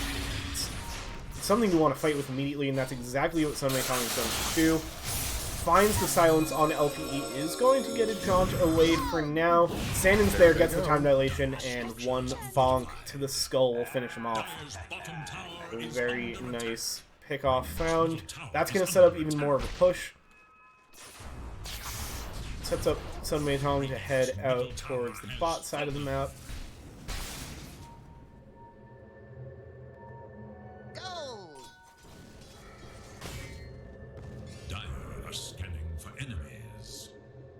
something topside. They don't quite find it. There is a Luna running away from the gate.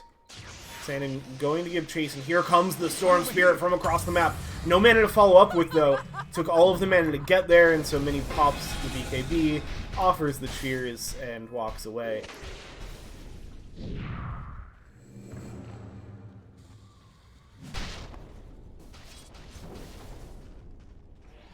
All to push coming out from the Storm. As BKB ready to go. That's BKB on all 3 floors, yeah? Yeah, I also just saw an Aghanim Scepter. Got finished on Nikola Jokic. Big timing there. Actually, it's just going to get them to the 3rd level Dragon form for now. Needs a little bit more XP, and then we'll have the 4th level. There it is. That's going to be ready. They zip forward. They've got vision on Mini, but not enough mana once again to make it happen. Sonic pings it out. Yeah, it's this ward here that spots it. Mini is going to successfully retreat. Nikola Jokic not able to find it, so I'm getting wasted here from AstroCats. 2 failed engagements on the Luna. Mini just kind of playing with them, farming wherever they want, able to escape before getting punished. It's also burning down that timing of the Aegis. LPE now is going to be the one just, yeah, right into the Chronosphere. It happened again. Tom walks into it. Suffer the ravages of time. That's perfectly fine, though. Sandin able to get that kill solo. Regeneration.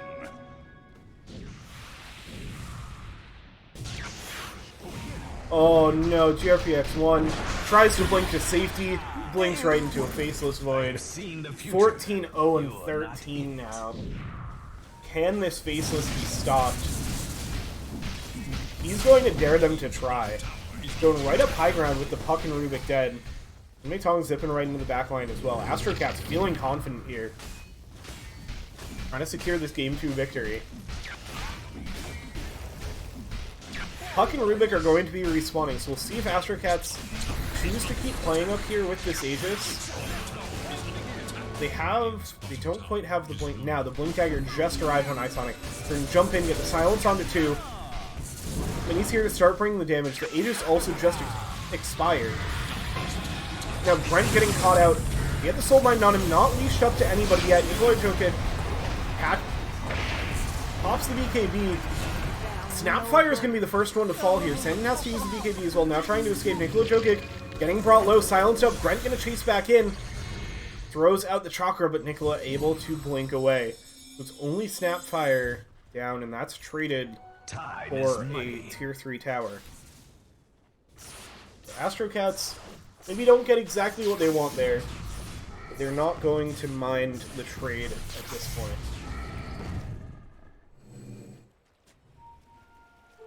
Two-faced.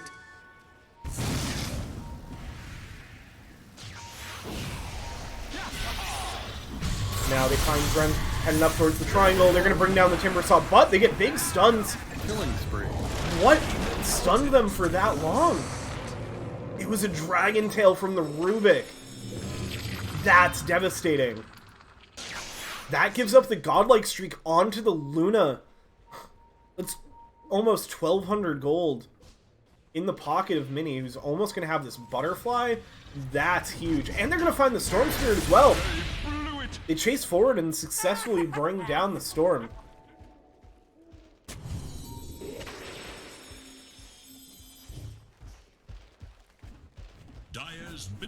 So Puraka, they get 2 massive kills, cut the lead down. Mini's up at the top of the net worth lead by just under 1,000 gold. It's going to be a tier 2 tower. This is the super scary thing playing against a Luna. You botch a team fight or 2, your buildings start to disappear. Elevating Salamander. Being chased up a little bit too. Isonic's going to be there. Doesn't quite connect with the punch from the root. RPX1 hanging out in the backline as well. Now going to jump in with the Dragon Tail. That's going to secure another kill onto the Rubik. Gets grabbed out of the jump, and Mini is there to finish it off with the Lucent Beam. Just really earning that kill, as they'll now push out in the bottom lane. LPE can come over to join them. Another smoke up. They want to keep this tempo up. They can keep finding these pickoffs without giving AstroCats a chance to take another 5v5. This gets pretty scary for AstroCats. Their lead continues to shrink off of some very nice pickoffs by Puraka. Pushing this high ground tentatively, they don't know where the AstroCats are.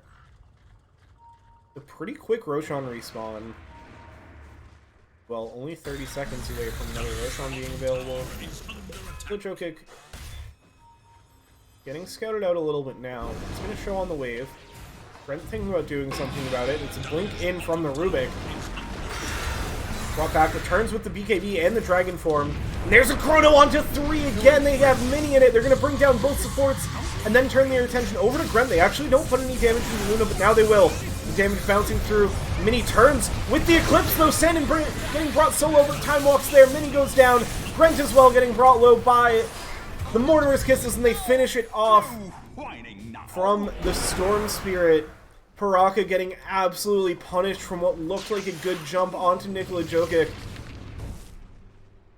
And now it's going to be another chance for a push, maybe another chance for a Roche. It looks like they'll choose to push the high ground. A minute without Luna, no buyback available. Not many buybacks to be spoken of. AstroCats not feeling like they need them yet, but can be a little scary against the Luna. Still got the Elder Dragon form for a bit longer. The illusions as well. He's going to start hitting each tower. Yeah, now the Dragon form wears off.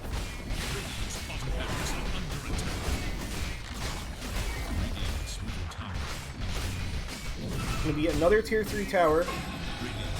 Now looking towards the bottom barracks that they exposed earlier. Huge damage from just the Fade Bolt. 10 seconds until Luna's back up. It looks like that'll be AstroCats' cue to leave. Not overstaying their welcome this time. Learning their mistake from last game. They got punished on a chase out of the Puraka high ground. Isonic immediately is going to chase out here with the Nature's guys. Tons of scouting potential from that hero.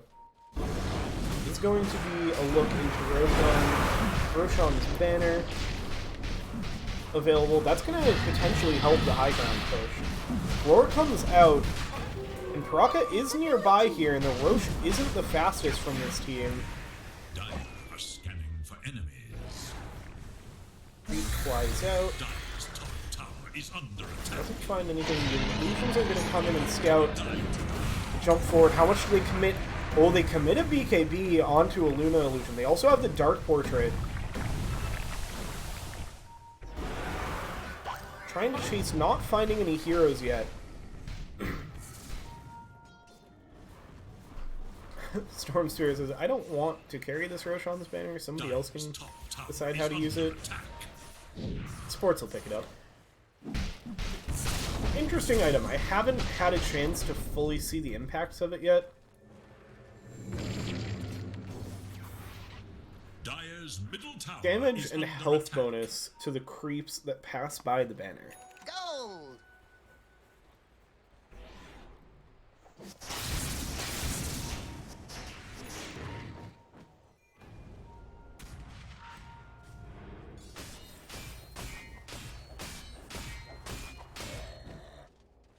Damage Amp Rune picked up by the Storm Spirit. Tower They is did put the under Aegis attack. on the Faceless Void this time. Where'd the Cheese go? Cheese just got Dire's eaten immediately? structures are fortified. It must have, because it could show. Dire's Or no, top I'm tower a is fool. under attack. They got a Roshan's banner, not a Cheese.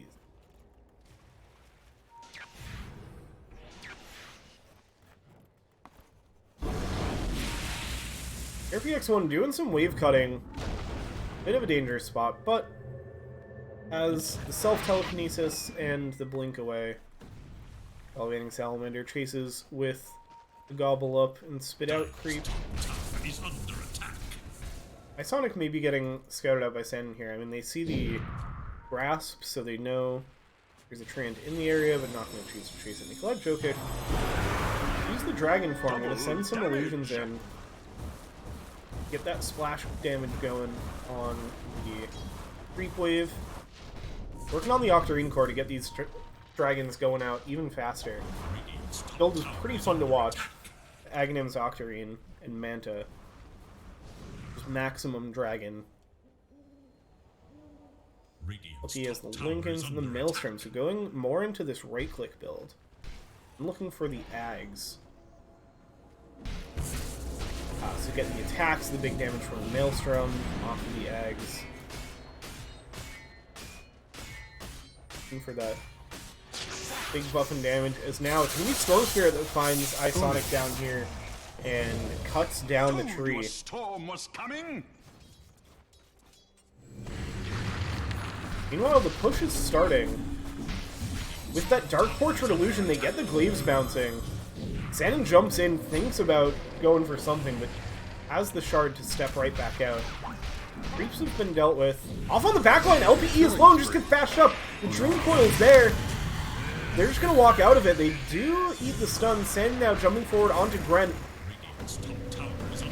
Warner's Kisses to help chase. Sandin getting brought a little bit low. Now goes in, beautiful Chronosphere onto 2. Brings down the Rubik quickly. Actually catches the Storm Spirit as well. That's not going to be a problem. Now Mini in on the backline, able to bring down the Grimstroke, and now Sandin in a bit of trouble, but still has the Aegis. Storm Spirit off on the backside, doesn't have enough mana to work with. Now Nikolai Jokic's here, they're grouped up, they're going to start taking that splash damage from the Dragons. Brent getting brought low, GRPX 1 falling very low as well, but now the Dragon Knight is going to be the one to fall.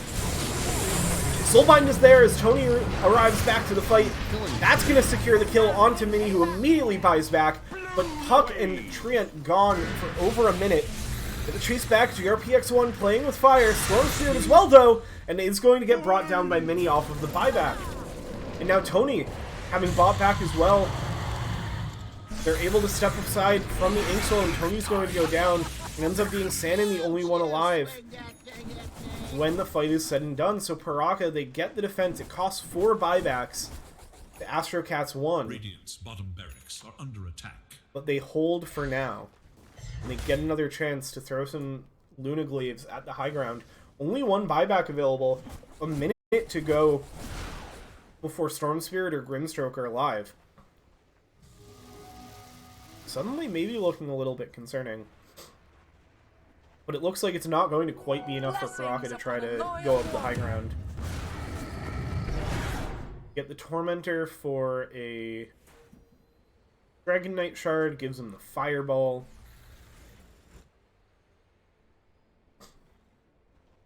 Still hanging on to that Dragon Tail on Rubik. It's been very powerful.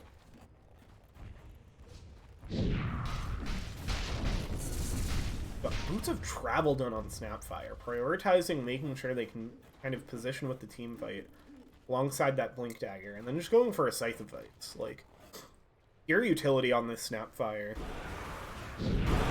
Taking charge of controlling and setting up Chronospheres, setting up the damage from the Dragon Knight and the Storm Spirit, tag teaming with the Storm Spirit for that initiation. Speaking of, Sumitong finishes the TP after the outpost is captured, immediately gets lifted up, but Nikolai Jokic's there. He gets the stun, but Sumitong's immediately brought down, gone for another 90 seconds, but now the Chronosphere! Mini's there! They finish off the Rubik, can they finish off the Luna, or can she turn? Doesn't have a Satanic, does have Lifesteal, but no, gets brought down. That's a dieback for a Luna, 2 minutes without Mini. LPE wants to find something on Sandin. Now they jump up, they've got the control onto Grent. Stun up, silence and stun after silence and stun, too many bashes, too much damage, no chance to escape for Grent. Does have the buyback available on the Timber Saw. Now, Salamander gets the jump on to the Puck, throws Nikolai Jokic in, but not quite enough. Puck actually blinks the opposite direction. Now we're going to get the buyback from Timber Saw to have a chance at defending from the Megas. But the Mega Creeps are going to be a big threat here. Nikolai Jokic has another LV Dragon form available thanks to that Octarine Core. Manta Dragons come out. Sanin keeping them at bay. Top barracks going to fall, and only one middle barracks remains. They do have a Treant Protector, so a chance to help save it. But the damage is going to be too much. That's going to be Mega Creeps. AstroCats pick it up. Oh, there's one more bottom barracks as well. That will fall as well. Still 50 seconds without Luna. Storm Spirit respawning in 3. So alongside this, maybe a chance, and although now out of creeps, so trying to cut through the back door. Looks like they will eventually do it, but it's certainly prolonging this. The living armor as well, it's so much. Oh, it's not quite there. They gobbled up the faceless, but it was a little early. The Mega Creeps will finally be taken. LPE just working on getting some safe farm in the back lines.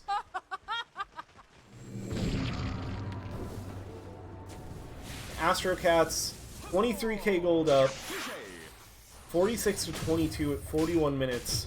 This train has had no breaks, save for a single death on Sanin. Like, my goodness, this guy. Still a minute and a half to Roche. A longer respawn this time. They also spent this Aegis, so they're going to find out that it is not quite ready for them. Sanin's thinking, I'm just going to wait here, but it's a minute 15 of waiting to do.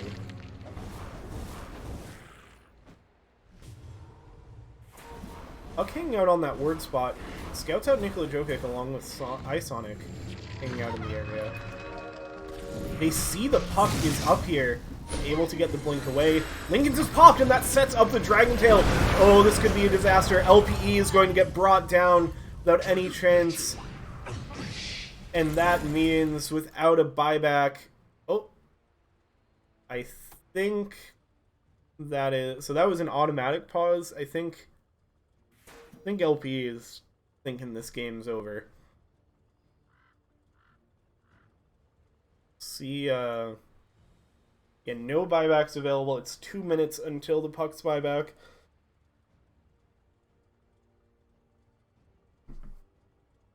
No GG called yet. And certainly a chance to take this 4v5 fight.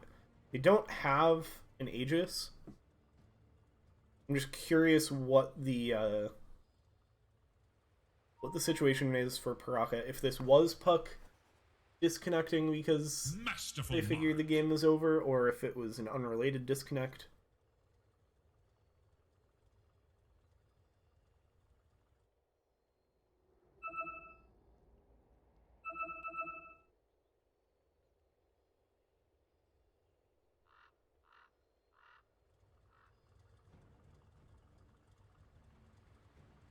Infernal Shroud, Shiva's Guard on Timbersaw, Kaya Sanj on both Timber and Storm.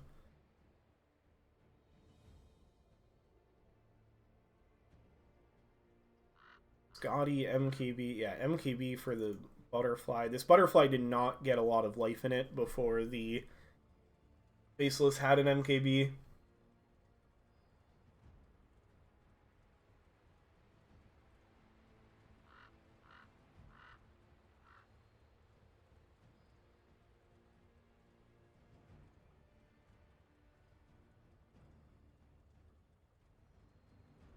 Do still have tons of damage on this Luna.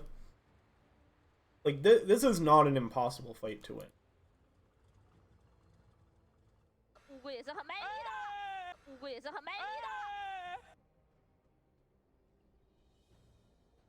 Still ways out from the Scythe of Vice on Snapfire.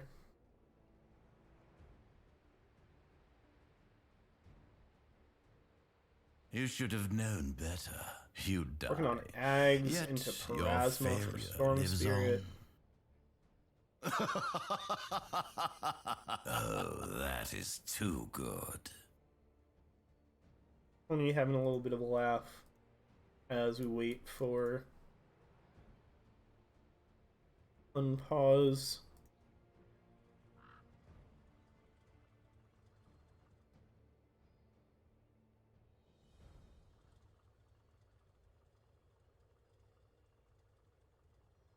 It looks like it might have been a genuine disconnect. I'm able to see the Discord server, and I don't see 5 players in Puraka anymore.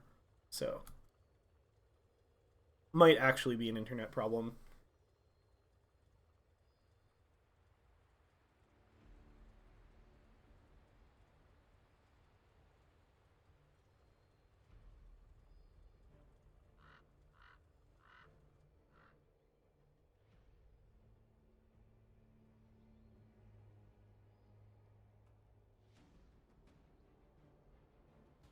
Minnie's not sure. Just draw. That perked me up a bit. What a surprise.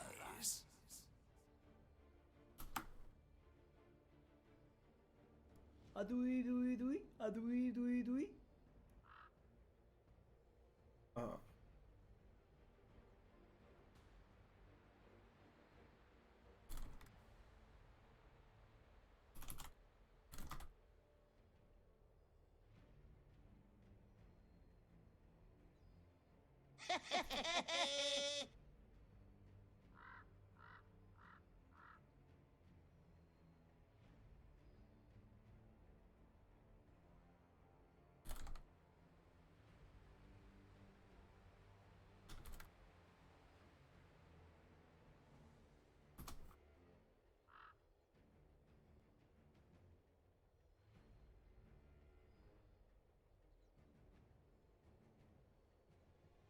Alright, it looks like they've rejoined the Discord. I think they'll be back. Apologies for the delay as the game's about to reach its... potentially about to reach its finale. Could have an epic turnaround here.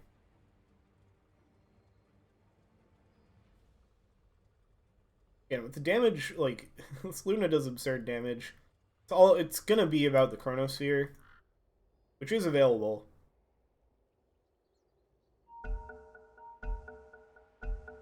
Alright, and we're back into it. No reserve pause time needed. Immediately going to blink up onto the high ground, get the dragon kill on Luna. Return with the Eclipse. Nikola Jokic can be the only one getting hit by it for now. And now, the Gobble Up spit out into the Chronosphere. Luna goes down, no buyback available. Rubik falls as well. High Sonic cleaned up. No buybacks available. It's a full team wipe immediately out of the pause. GG called. And AstroCats take it in 2 games. That's going to do it for our first quarterfinal. A bit of an awkward ending, but that's completely fine. Just perfectly executed team fight at the end. And wow, really impressive performance from AstroCats in that game. Pretty dominant throughout. There were glimmers here and there for Puraka, but AstroCats, they got their business done. And I don't love giving MVP to the same player twice in a row, but a 23-1 and 21 Faceless Void, I have no choice. My hands are tied. This was another insane performance from Sanin. Even more so than Game 1, I would say. Game 1, it took more to get Sanin to that point. And I mean, like, not at all to discount the performance of the teammates in either of these games. It was very much a team effort, obviously. But I'm just so impressed by how involved in the kills Sanin was from the beginning. Like, just very, like, the whole team did such a good job playing around this Chronosphere and knowing what they could and couldn't achieve to get the kills and make it happen.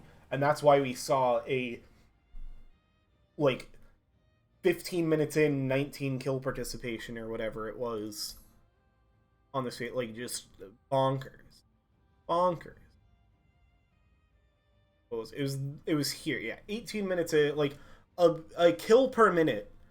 Participating in a kill per minute on a Faceless Void. Just absurd. Alright, that's going to do it for us for game number 2. Congrats to AstroCats. We're going to see more of them tomorrow. Next up, we have another quarterfinal match. It's going to be between Hikori and Team Inverse. That's exciting. I believe the last time I did some TDL, we had Team Inverse, and Hikori is a name everybody knows from their run to make it into TI 11? Yeah. Yeah, 11. I imagine it's not the same stack, but, like, significant name. That's the number 2 seed. This was the 4 versus 5 seed. Puraka was the 4, Astro the 5. We've got Hikori's the 2 seed, Inverse is the 7 seed. That's up next. Stick around. We'll have that soon. It's scheduled for 5 o'clock, so should be around then. It'll depend when the teams get in. We will see you then.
Hey everyone, sorry for the delay. Unfortunately, Team Inverse was not able to show up for the match, so Hokori wins that one by forfeit, which means we're gonna wrap up our day there. The other series that was happening right now sounds like it also had to end in a forfeit. So that is it for TDL for day one. But tomorrow we'll have tons more action. We still have 4 teams left. Hokori and AstroCats, who we saw today. And then I didn't catch the results. I think Pacific Esports beat Empyrean Eagles. And I think ANX Gel Esports were the benefactors of the other forfeit. So those are the 4 teams left going into day 2. That'll start at 1 p.m. Eastern tomorrow. Keep an eye out for those. I'm currently not slated to cast them. Potentially I could get in on a semifinal round. We will see where we're at tomorrow. Thanks so much for hanging with us. Sorry to end on a bit of a sour note. I will see if there's anybody out there that we can raid. That makes sense. Otherwise, I'll just let you guys go. Have a great rest of your weekend.